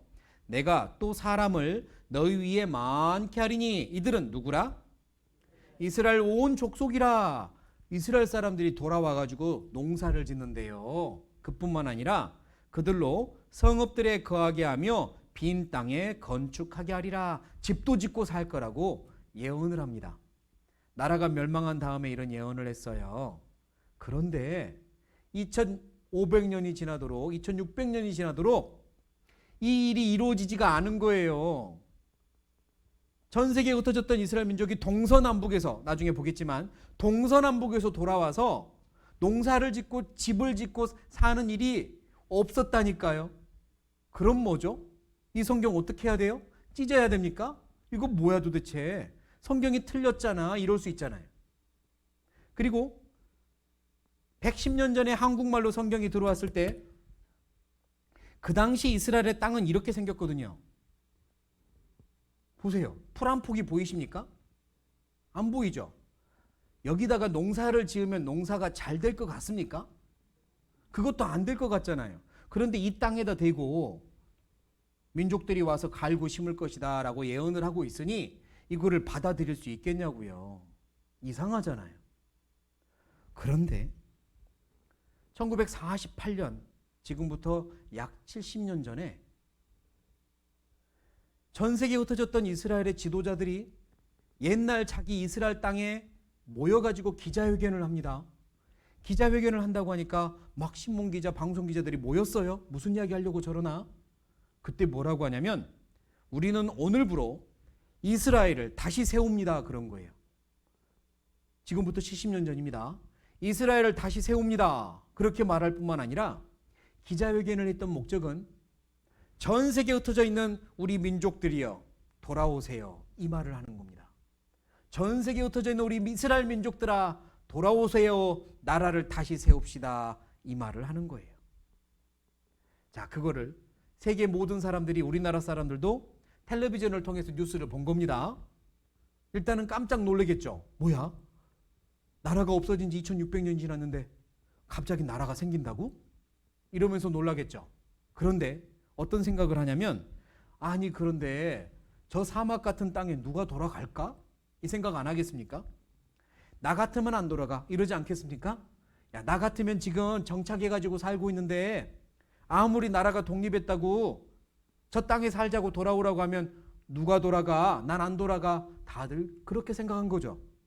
그런데 전 세계에 흩어진 우리 이스라엘 민족들이여 돌아와라. 하나님께서 함께 하실 것이다. 이랬더니요, 성경에서 예언한 대로 되기 시작하는 겁니다. 에스겔서 약 100년 전에, 2700년 전에 지금부터 이사야서가 있는데요, 여기에 예언이 이루어집니다. 제가 읽어보죠. 두려워 말라. 내가 너와 함께하여 네 자손을 어디에서? 동방에서부터 오게 하며 어디에서? 서방에서부터 너를 모을 것이며 내가 북방에게 이르기를 놓으라. 남방에 이르기를 잡아놓지 말라. 동서남북에서 이스라엘 아들, 딸들을 불러 모으겠다고 하나님이 예언했거든요. 이 말씀이 이루어진 적은 한 번도 없었는데요, 지금부터 70년 전 나라를 독립하겠다고 기자회견한 다음에 전 세계에 흩어진 이스라엘 민족들이 동서남북에서 돌아갑니다. 우리 같으면 안 돌아간다 할 텐데 그들은 돌아가요. 그 사막 같은 땅으로 돌아가기 시작합니다. 동서남북에서 와요. 그 당시는 소련이라고 불렀죠. 지금은 러시아지만 기억나실 겁니다. 소련, 거기 살고 있는 공산국가 유대인들도 이런저런 방법으로 돌아가고, 저 남쪽에 피부가 새까매져 버린 아프리카 흑인 유대인 후손들도 돌아가고 동서남북에서 비행기 타고 또 배 타고 막 돌아가는 겁니다. 심지어 이사야서는 뭐라고 예언했냐면 저 구름같이 비둘기가 그 보금자리로 날아오는 것 같이 날아오는 자들이 누구뇨? 날아온다고. 지금부터 2700년 전에 비둘기가 날아오는 것처럼 날아온다고 예언을 했는데요. 사람이 난다는 건 상상도 못했던 시대입니다. 사람이 난다는 상상은 언제 했냐면 지금부터 약 500년 전에 레오나르도 다빈치라고 하는 만능 과학자가 했어요. 500년 전에 했지만 말도 안 돼, 그건 불가능해 라고 했거든요. 지금부터 약 230년 전에 열 기구를 타고 사람이 처음으로 공중에 올라가 봤습니다. 230년 전이에요. 지금부터 약 110년 전에 처음으로 비행기를 만들어서 띄웠는데 1차 비행 성공이 12초였습니다. 몇 초요? 12초. 종이 비행기보다 더 빨리 떨어졌어요, 사실은. 110년 전만 해도요. 사람이 난다는 건, 날아서 이스라엘 민족이 돌아간다는 건 상상도 잘 안 돼요. 2700년 전에 날아서 돌아간다고 예언했는데 지금 그대로 날아서 다 돌아가고 있습니다. 놀랍지 않으세요? 그런데요, 이제 시작입니다. 놀라운 건 이제부터 시작입니다. 에스겔 36장에 계속해서 어떤 예언이 있느냐 제가 읽어볼게요. 전에는 지나가는 자의 눈에 황무하게 보이던 그 사막 같은 땅이 장차 무엇이 될지라? 기경은 논밭입니다. 논밭이 될 것이다. 사람이 이르기를 이 땅이 황무하더니 이제는 무엇같이? 에덴 동산같이 되었고, 그 사막 같은 땅이 에덴 동산이 된다고 미리 예언하고 있습니다. 2600년 전이에요. 우리나라 말로는 110년 전입니다. 무너진 성읍들의 성벽과 거민이 따르니 너희 사면에 남은 이방 사람이 나 여호와가 무너진 곳을 건축하며 황무한 자리에 심은 줄 알리라. 나 여호와가 말하였으니 이루리라. 하나님 약속했거든요. 내가 이루어 주겠다. 그리고 이제 와서 그 일이 이루어집니다. 사막 같은 땅이 에덴 동산이 된다고 말씀한 거예요. 자, 다시 한번 생각해 보죠. 이게 원래 이스라엘 땅입니다. 사막이죠. 풀 한 폭이 없죠. 예를 들어 볼게요. 제가 땅을 파는 브로커입니다. 아시죠? 땅을 소개해 주는 브로커예요. 여러분들은 돈 많은 사람들입니다. 복부인이라고 하나요? 네. 아무튼 복덩이들이에요. 여기 지금 돈 많은 분들이 저한테 소개받고 땅 하나, 노다지 하나 살려고 모인 겁니다. 비밀리에 모인 거예요. 비밀리에. 제가 여러분한테 땅 하나 소개합니다. 여러분 제 말 믿고 이 땅 사면 여러분들 복 터지는 겁니다. 이러는 거예요. 그리고 이 땅을 소개해 주는 거죠. 뒤에. 여러분 지금 이 땅이 사막으로 보이죠?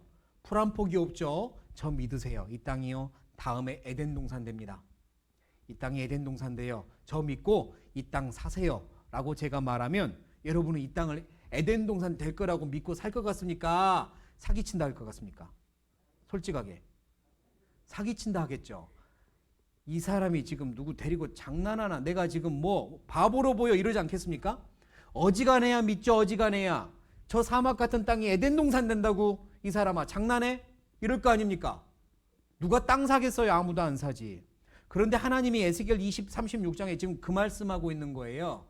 저 땅이 에덴 동산 될 거라고 약속한 거라니까요. 전 세계에서 이스라엘 민족이 모여들었습니다. 살아야 되니까 땅을 파고 농사를 짓기 위해 씨를 뿌려보죠. 그런데 놀라운 일이 벌어집니다. 땅이 씨를 받아들여요. 물도 받아들여요. 그리고 풀이 나기 시작합니다. 색깔이 변합니다. 황토색 땅이요. 파래집니다. 나무가 자라고 풀이 자라고, 그리고 농사를 지었더니요. 식량이 자라요. 그들이 농사를 얼마나 멋있게 잘 짓는지 몰라요. 깨끗하게 파랗게 짓습니다. 농사를 얼마나 잘 짓고 있는지 모릅니다. 그뿐이 아닙니다. 그 사막 같은 땅이에요. 꽃밭으로 변했습니다. 예쁘지 않으세요? 향기는 또 얼마나 좋은지. 이게 옛날에 사막이었다니까요. 과일은 또 얼마나 맛있는지. 과일이요. 주렁주렁 열리는 겁니다. 제가 2006년도 지금부터 15년 전에 이스라엘을 가본 적이 있습니다. 벌써 15년이 됐어요. 가서 이곳저곳 가면서요. 어떤 곳에 가서는 제 입이 쩍쩍 벌어지면서 얼마나 놀랐는지 몰라요. 이곳이 옛날에 사막이었다는 상상이 안 돼요. 어떤 곳에 가서는요. 제 입에서 무슨 말이 튀어나왔냐면 에덴 동산 같잖아. 제 입에서 나온 말이에요. 성경에서 분명히 말했거든요. 지나가던 사람들이 에덴 동산처럼 되었다고 할 때가 올 거다. 지금입니다. 15년 전에 그랬으니 지금은 어쩌겠습니까? 계속 변하고 있습니다. 하나님이 약속했어요. 그대로 이루어지고 있습니다. 이게 가능한 일일까요? 이게 사람의 힘으로 가능한 일이겠습니까? 그렇지 않습니다. 그뿐이 아닙니다. 또 다른 약속이 이루어지고 있어요.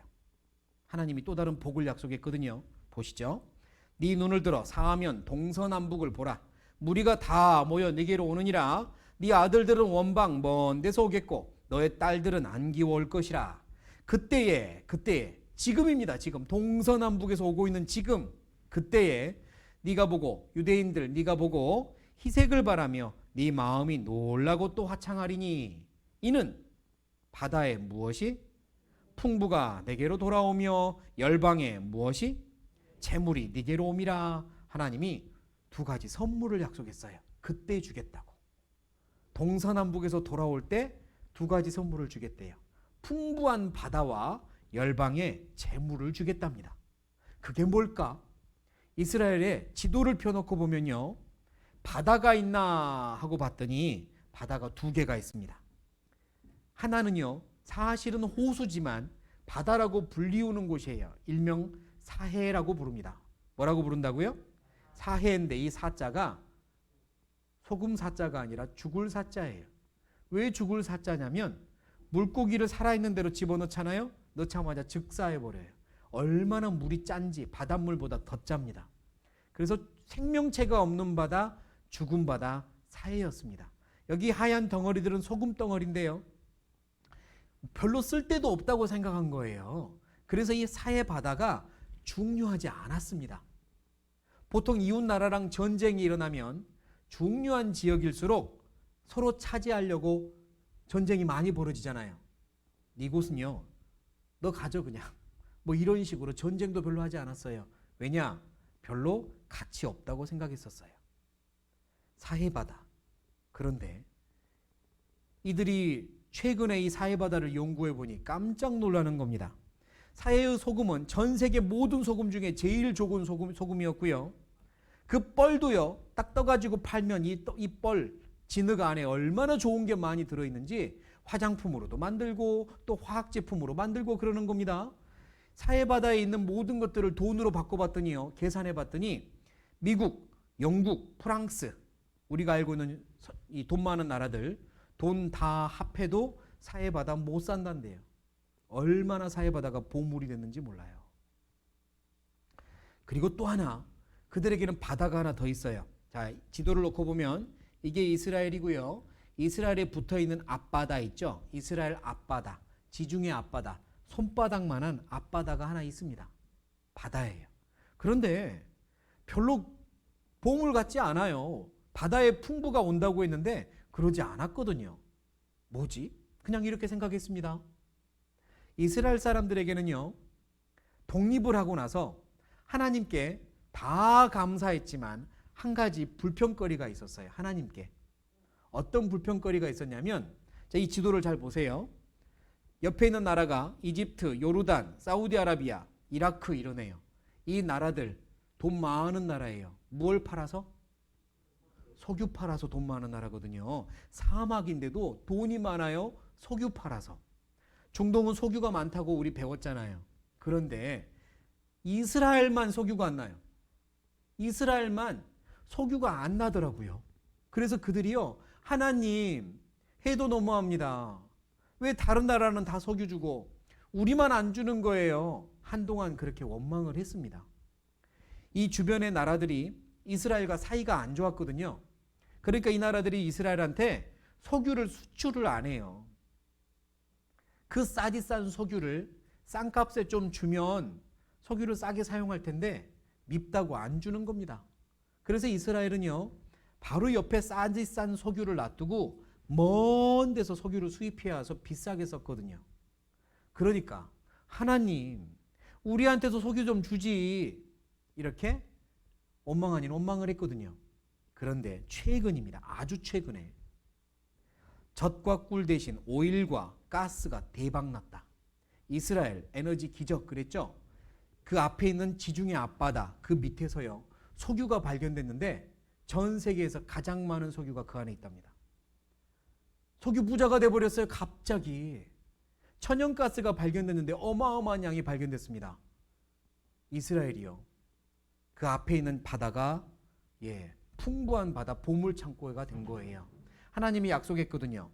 풍부한 바다를 주겠다고. 그대로 됐습니다. 그리고 또 하나 약속한 게 있었죠. 바다의 풍부와 열방에 무엇을 주겠다? 재물을 주겠다고 했잖아요. 그대로 됩니다. 이스라엘 사람들이요 전 세계에 아직 남아있는 사람들, 자기 땅으로 돌아가지 않는 사람들은 아직 할 일이 있어서 남아있는 거예요. 아직 다 안 돌아갔습니다. 그들은 살기 위하여 장사를 하고 사업을 하는데요 하는 것마다 성공을 하는 거예요. 하나님께서 막 도와주시니까 사업을 했다고 하면 성공을 하는데 그들이 일으킨 사업들이 이렇습니다. 자, 여러분들 혹시 아는 거 있으면 찾아보세요. 와, 페이스북 누가 말했고 또요. 혹시 맥도날드, 코카콜라 먼저 보이신 분 없으세요? 네, 제 과입니다. 저랑 같은 과예요. 네, 하이파이브. 맥도날드, 코카콜라, 던킨도너츠, 베스킨라빈스 이런 먹을 것들. 이거 다 이스라엘 사람들이 지금 사업주입니다. 코스트코, 구글, 타임지, 오라클, 워너브라더스 기타 등등 또 보실래요? 자, 제일 먼저 뭐가 보이세요? 스타벅스 제 겁니다. 예, 저랑 같은 사람이에요. 스타벅스부터 시작해서요. 별의별 컴퓨터 회사, 별의별 화장품 회사, 금융 회사가 다 이스라엘 사람들이 세우는 겁니다.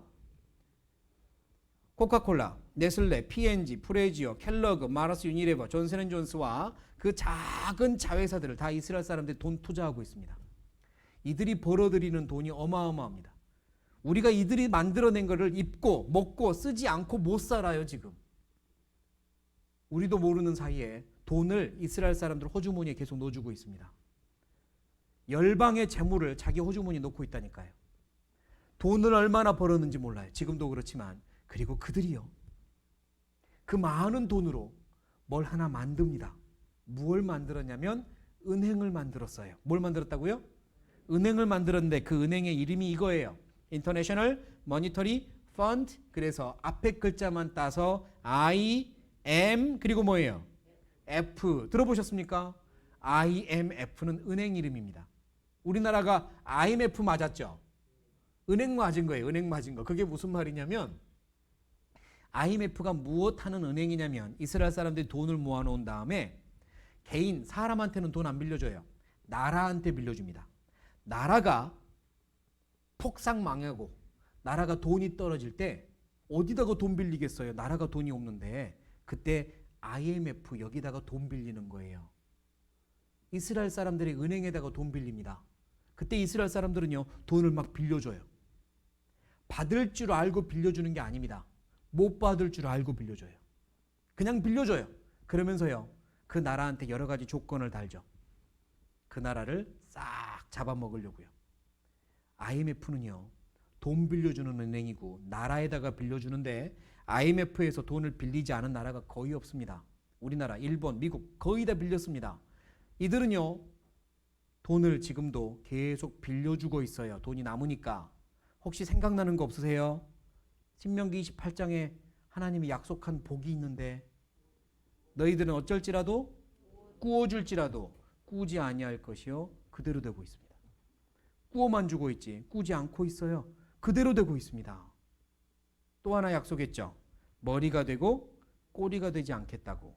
지금 일어나고 있는 일이에요. 그 작은 나라가 머리가 되고 있습니다. 전 세계의 머리가 되고 있어요. 그걸 어떻게 증명해 드릴까? 마침 신문에 좋은 기사가 하나 났습니다. 읽어보죠. 제가 다윗의 별이 어디를? 세계를 어쩐다? 지배한다. 세계를 지배한대요. 뭐가? 다윗의 별이 뭔고? 다윗의 별은 이스라엘의 국기의 가운데 있는 이 별을 다윗의 별이라 그럽니다. 우리나라는 국기를 세 글자로 무슨 기? 태극기. 가운데 동그래 가지고 물결 모양 이거 뭐라고 불러요? 태극. 그쵸? 중고등학생들이 이걸 펩시라고 부른다고 하네요. 너무했다. 이거 태극이죠. 자, 만약에 기사가 이렇게 뜬 거예요. 태극이 세계를 지배한다. 그러면 어떤 나라가 지배하는 거예요? 대한민국, 우리나라. 아, 대한민국이 세계를 지배한다는 뜻인데 그런 기사는 앞으로도 안 납니다. 그런데요. 다윗의 별이 세계를 지배한다고 기사가 났어요. 이스라엘이 세계를 지배한대요. 그런데 이스라엘이라는 나라는 한번 찍어보세요. 우리나라랑 면적이 어디가 더 클까요? 우리나라가 더 클까요? 이스라엘이 더 클까요? 우리나라가 더 커요. 이스라엘이 더 조그매요. 면적도 작고 인구도 적어요. 조그만한 나라가 세계를 지배한대요. 세계를. 에이, 말도 안 돼. 이런 생각 안 듭니까? 그러니까 이 기사를 쓴 기자가 뭐라고 하냐? 막강한 자본력, 돈으로 선진국의 정치랑 경제랑 언론을 장악했는데 이게 그 증명사진이니 사진 보래요. 사진. 그러면 좀 이해가 될 거래요. 그러니까 사진을 좀 봐야죠. 자, 일단 보시죠. 여기 보면 이스라엘 국기로 덮어놓은 이게 있네요. 이게 뭐 같습니까? 얼른 보니 잘 보셨어요. 관입니다. 관. 관이 있다는 건 지금 결혼식 하는 거예요? 장례식 하는 거예요? 장례식 하는 거죠. 무슨 장례식이냐면 그때 이스라엘의 우리나라로 따지면 대통령이 총에 맞아서 죽어요. 암살당합니다. 자, 이스라엘 대통령이 총에 맞았다는 건 며칠 전부터 알고 있었던 사건이에요? 갑자기 일어난 사건이에요? 알고 있었어요, 이거? 갑자기 일어난 사건이니까 장례식은 며칠 전부터 계획한 거예요? 갑자기 하는 거예요? 갑자기 하는 장례식이잖아요. 이스라엘의 대통령이 갑자기 장례식 하는데 그때요. 전 세계 선진국의 대통령들이 하던 일 다 멈추고 이스라엘에 날아갔습니다. 장례식 참석하려고. 우리나라 대통령 장례식 몇 번 했거든요. 여기 보시면 그 당시 미국의 대통령 클린턴, 독일의 대통령 슈레더, 영국의 총리 블레어, 기타 등등 기타 등등. 이 사람들 중에 우리나라 대통령 장례식에 온 사람이 있을까요? 없을까요? 한 사람도 없어요. 한 사람도 안 왔습니다. 그런데 우리나라보다 더 조그만 나라 대통령 장례식에 왜 다 갔냐고요? 하던 일 다 멈추고. 뻔하죠. 안 가면 어쩌니까?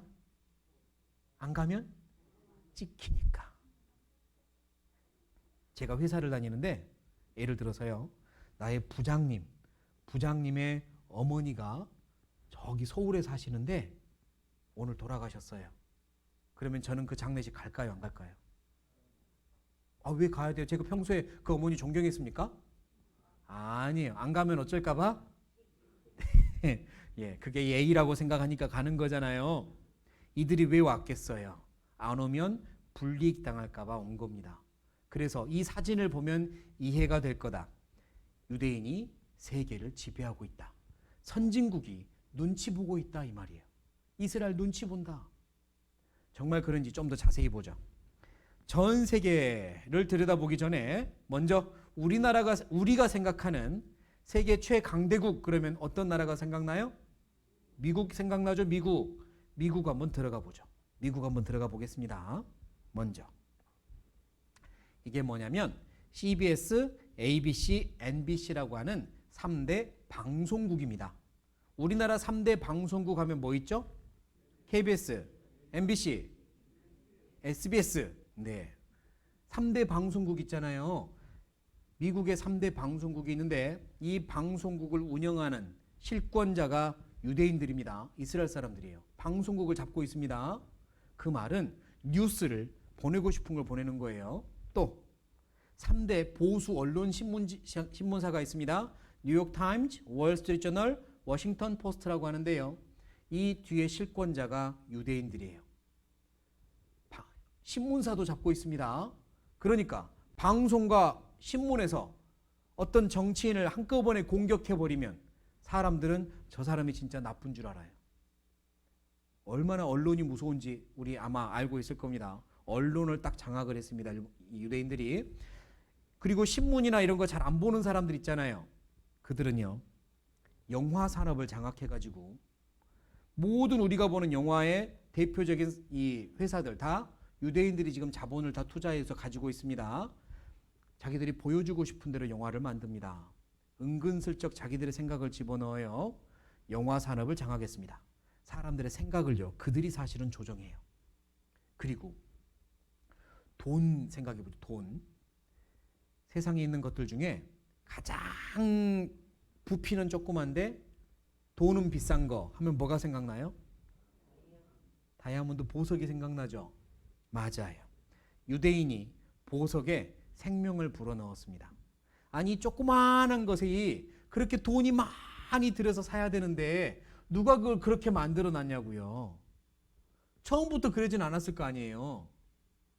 이 굴러다니는 이 조그마한 게 언제부터 이렇게 비싼 게 돼버렸냐고요. 누가 보석에다가 생명을 불어넣냐면 유대인들입니다. 유대인은 영어로 Jew 그러고요. 보석은 영어로 jewelry 그래요. 어떤 연관이 있을까? 여하튼 유대인들이 보석 사업을 다 잡고 있습니다. 미국에 가면 다이아몬드 거리가 있어요. 다이아몬드 거리가 있고 거기에는 모든 보석상들이 가득하거든요. 다이아몬드, 전 세계 다이아몬드가 거기 다 모인다고 해도 돼요. 거기에 99%가 유대인들 상점입니다. 100개 중에 99개, 99개가 유대인들 거예요. 다이아몬드를 잡고 있습니다. 또 한번 생각해 보세요. 세상의 모든 사업 중에 돈이 제일 많이 왔다 갔다 하는 사업, 현금이 제일 많이 왔다 갔다 하는 사업, 그러면 뭐가 있을까요? 은행 좋습니다. 그것보다 더 있어요. 현금이요. 이겁니다. 카지노예요. 카지노를요, 유대인들이 잡고 있습니다. 유대인이 주도하는 카지노 산업. 셀던 아들슨이라고요. 카지노의 대부인데 이 사람이 라스베가스, 마카오, 싱가폴 큰 카지노를 다 가지고 있습니다. 어느 날 텔레비전에서도 소개를 했어요. 유대인 셀던 애들슨은 싱가포르의 랜드마크인 이 마리나 샌즈 호텔도 지었고 마카오의 카지노를 소유하고 있고 라스베가스에 엄청난 걸 지금 짓고 있습니다. 카지노를 싹 가지고 있어요. 유대인들이 돈을요 다 긁어 모으고 있습니다. 물론 금융, 주식 그 뒤에 유대인들 다 있고요. 또한 돈만 모으는 게 아니에요. 공부는 또 얼마나 열심히 시키는데요. 미국에 있는 아이비리그라고 아주 이름난 대학교의 교수와 학생들 4분의 1 정도 이상이 다 유대인들입니다. 우리나라는 4명이 있다. 그러면 유대인들은 25명이 있는 거예요. 그들이요, 공부하는 것도 다 지금 잡고 있습니다. 그래서 미국 의회 행정부는 유태인 손에 놀아난다 그랬는데 무슨 말이냐? 미국의 정치가 유태인 손에 놀아난다 이 말이에요. 언론을 장악해가지고요, 비협조적일 땐 공격하는 겁니다. 정치를 지금 장악했습니다. 그 뒤에서 미국을 움직이는 D%의 유대인이 돈줄과 언론을 틀어쥐고 정책을 쥐락펴락한다. 돈줄을 쥔 유태인이 미국 정치를 주물럭거린다. 미국 뒤에 누구 있어요? 유태인 있잖아요. 미국 뒤에만 있는 게 아닙니다. 세계 뒤에 있어요. 세계를 뒤흔드는 유태인의 힘 그랬죠. 0.3%의 인구가 전 세계를 흔든다.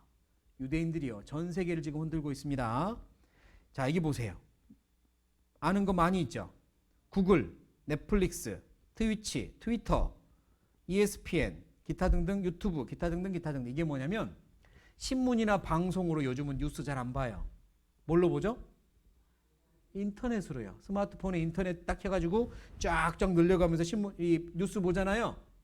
소셜 미디어라고 하는데요. 전 세계에 있는 소셜 미디어 대부분 유태인들이 다 창업했습니다. 이 뒤에 유대인들이 있어요. 사람들의 생각을 다 쥐고 있다니까요. 전 세계를 하나 되게 만드는 걸 유대인들이 하고 있습니다. 소셜 미디어를 장악했어요.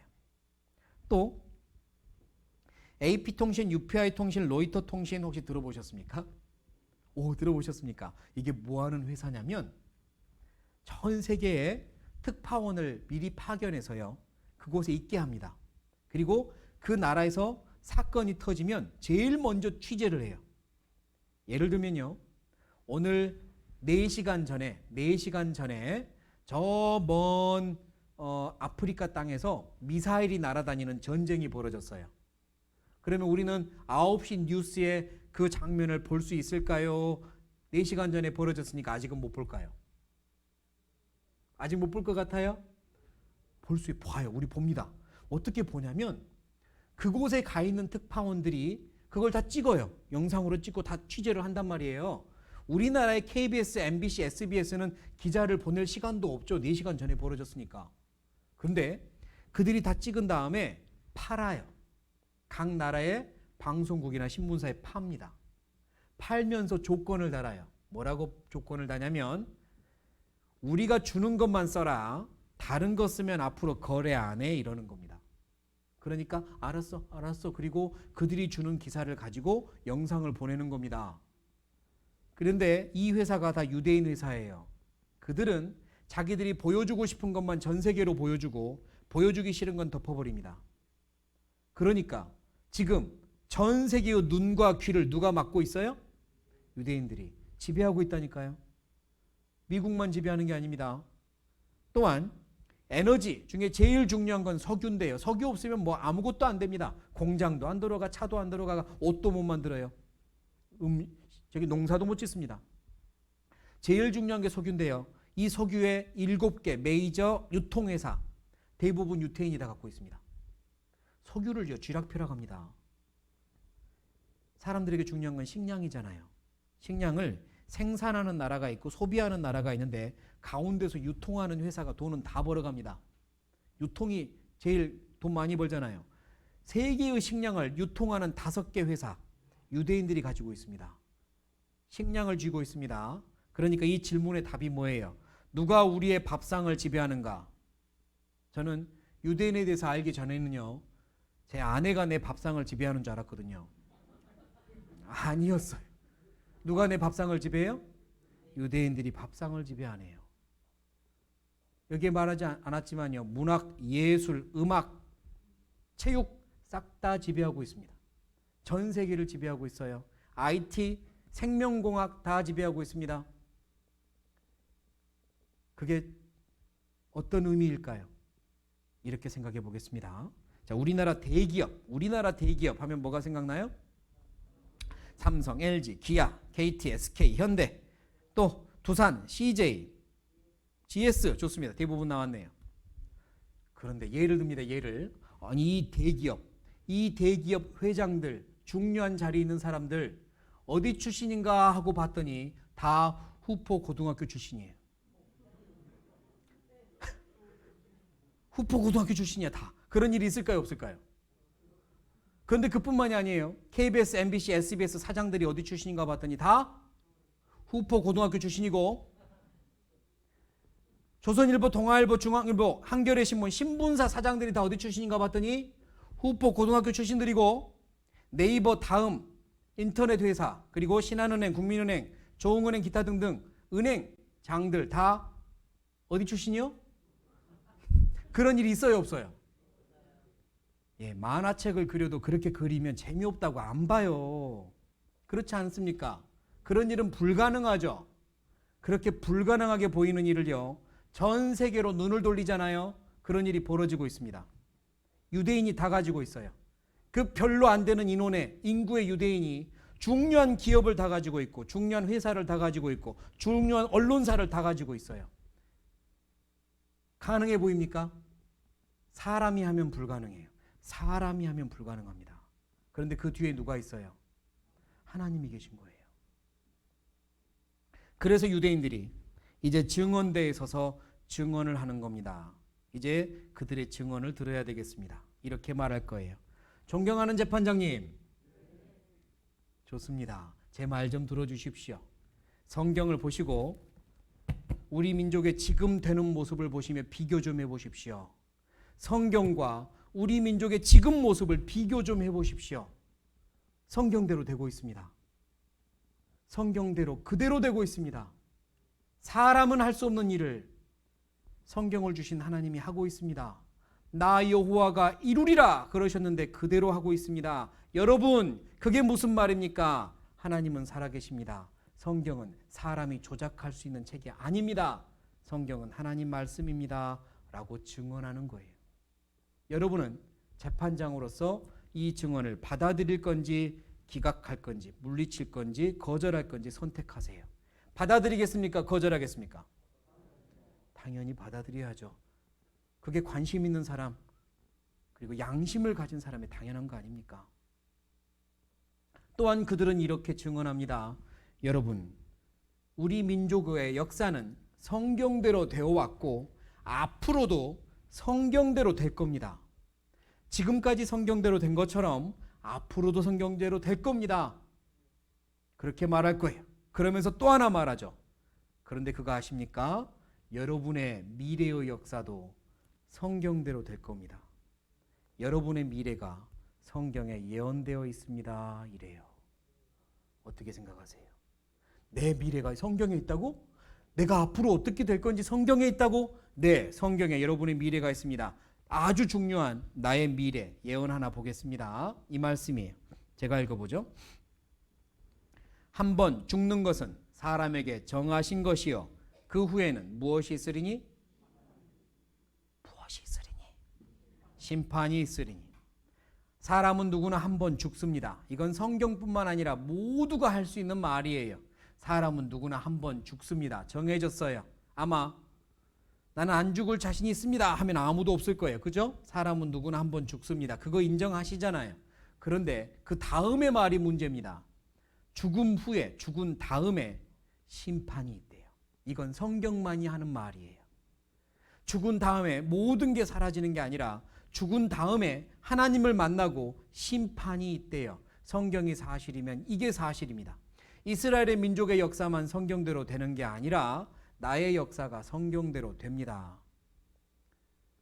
이 세상에서는 이 말은 틀린 말이에요. 죽은 다음에는 심판이 없어요. 그게 이 세상의 법입니다.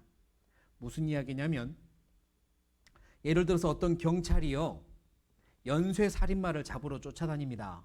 몇 달 동안 잡으러 다녔어요. 연쇄 살인마입니다. 꼭 잡아야 돼요. 드디어 이 죄인이 어떤 여관에 머물러 있다는 걸 알았습니다. 그날 경찰들이 쫙 몰려가서요 방을 빵 차고 들어갔습니다. 드디어 잡았어요. 손들어! 총으로 딱 겨눴습니다. 그런데 이 연쇄살인마가 농약 먹고 자살했어요. 죽어있는 걸 발견한 겁니다. 질문 드립니다. 이 죽어있는 연쇄살인마를 재판장에 데리고 가서 심판할 수 있을까요? 재판할 수 있을까요? 못할까요? 못해요. 범인이 죽으면 사건 종료입니다. 피해자의 가족이 아무리 억울하다고 말해도 끝나버려요. 죽으면 심판 못합니다. 사건 종료예요. 그런데 성경은 반대의 이야기를 하고 있잖아요. 죽은 다음에 심판이 시작된대요. 이건 성경의 말입니다. 죽은 다음에 심판이 있습니다. 지금은 모르겠죠. 지금은 내 마음대로 살고 싶을 수도 있습니다. 지금은 내 기준으로 살 수도 있어요. 하지만 죽은 다음엔 하나님의 기준으로 심판받습니다. 내 고집대로 아무리 고집을 부려도 하나님 앞에 가면 창조주 하나님을 만나야 됩니다. 그 앞에서는 아무 고집도 부릴 수 없습니다. 아무런 핑계도 댈 수 없습니다. 이게 사실입니다. 그러니까요. 관심 좀 가져주세요. 영혼에 관심 가지셔야 됩니다. 하나님이 이스라엘과 약속을 했었죠. 순종하면 무엇을 받고? 복을 받고 불순종하면 화를 받는다. 이건 사실 이스라엘과만의 약속이 아니에요. 나와의 약속입니다. 성경대로 말씀을 순종하면 영원한 복 천국이 있고 이 말씀을 불순종하면 영원한 형벌이 있다는 걸 말씀하고 있어요. 우리에게도 똑같습니다. 이스라엘 민족에게만 복과 화가 있는 게 아니라 우리에게도 두 길이 있습니다. 두 길이 있어요. 복으로 가는 길이 있고 화, 저주로 가는 길이 있습니다. 선택은 누가 해요? 옆 사람이 해줍니까? 내 주변 사람들이 해주는 거예요? 내가 합니다. 재판장에 내가 선택하는 겁니다. 주변 사람들의 이야기에 귀 기울이지 마시고 내 양심 가지고 재판하셔야 됩니다. 하나님의 말씀이 사실이면 내 앞에는 심판이 있습니다. 우리 앞에 두 길이 있어요.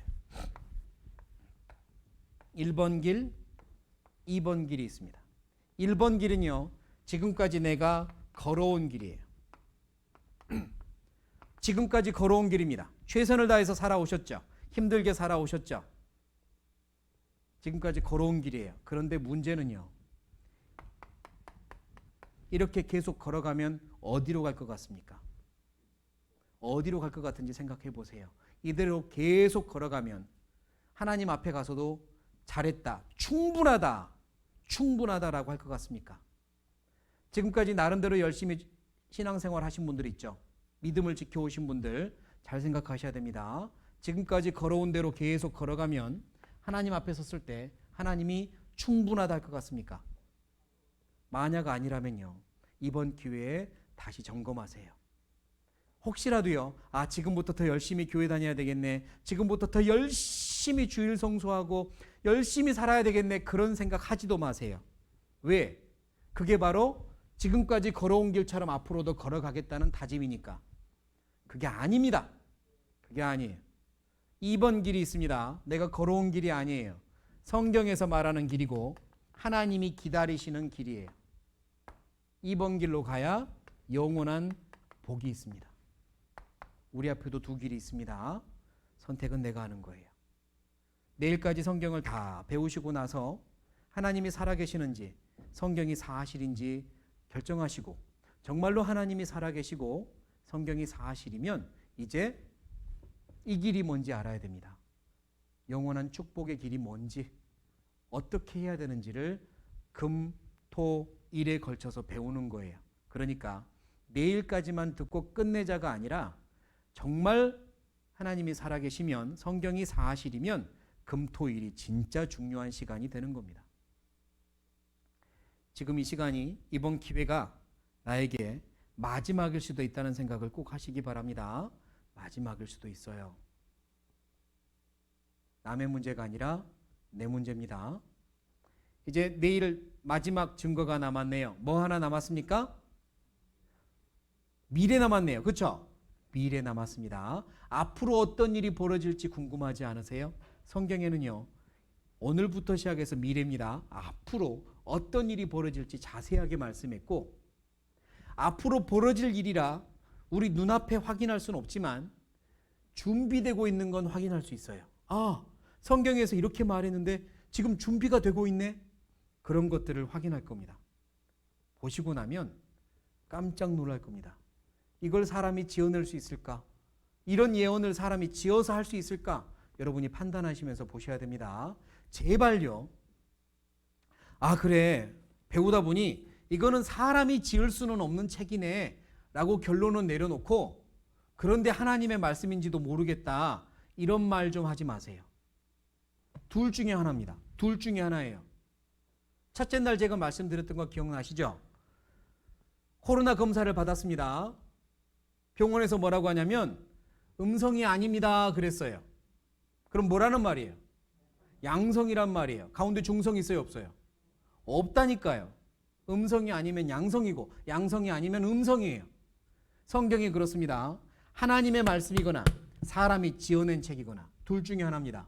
그런데 다 배우고 나서 하는 말이 사람이 지어낼 수는 없네요. 그런데 하나님의 말씀도 아닐 수 있잖아요. 제발 그러지 좀 마세요. 어쩌자고요 그러면. 그게 고집입니다. 그게 무관심이에요.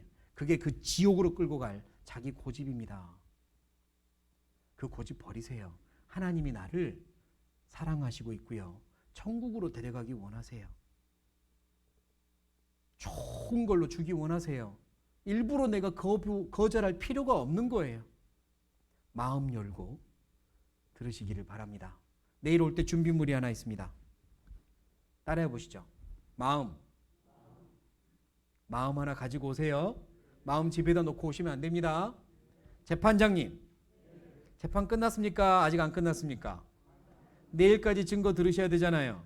그런데 내일 안 나오는 재판장이 있을까요? 없을까요? 없을 거라 믿습니다. 인터넷을 보고 계신 많은 분들 내일까지 재판해야 됩니다. 내일까지 들으시고요. 그리고 하나님이 살아계시구나 라고 여겨지시거든 금토일이 더 중요하니까 꼭 시간 비우시기 바랍니다. 부탁드리겠습니다. 같이 기도하겠습니다.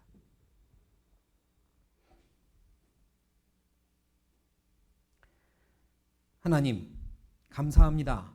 하나님의 말씀을 배울 수 있는 기회를 주셔서 감사합니다. 정말 하나님이 살아계신다면 우리 모두가 알도록 도와주십시오. 우리의 마음을 열어주시고 관심을 가지고 겸손한 마음으로 들을 수 있도록 도와주십시오. 아무런 방해받지 않도록 도와주십시오. 돌아가는 발걸음 지켜주시고 내일도 지켜주십시오. 모든 걸 부탁드리며 예수님의 이름으로 감사하며 기도드립니다. 아멘. 네, 수고하셨습니다. 내일 뵙겠습니다.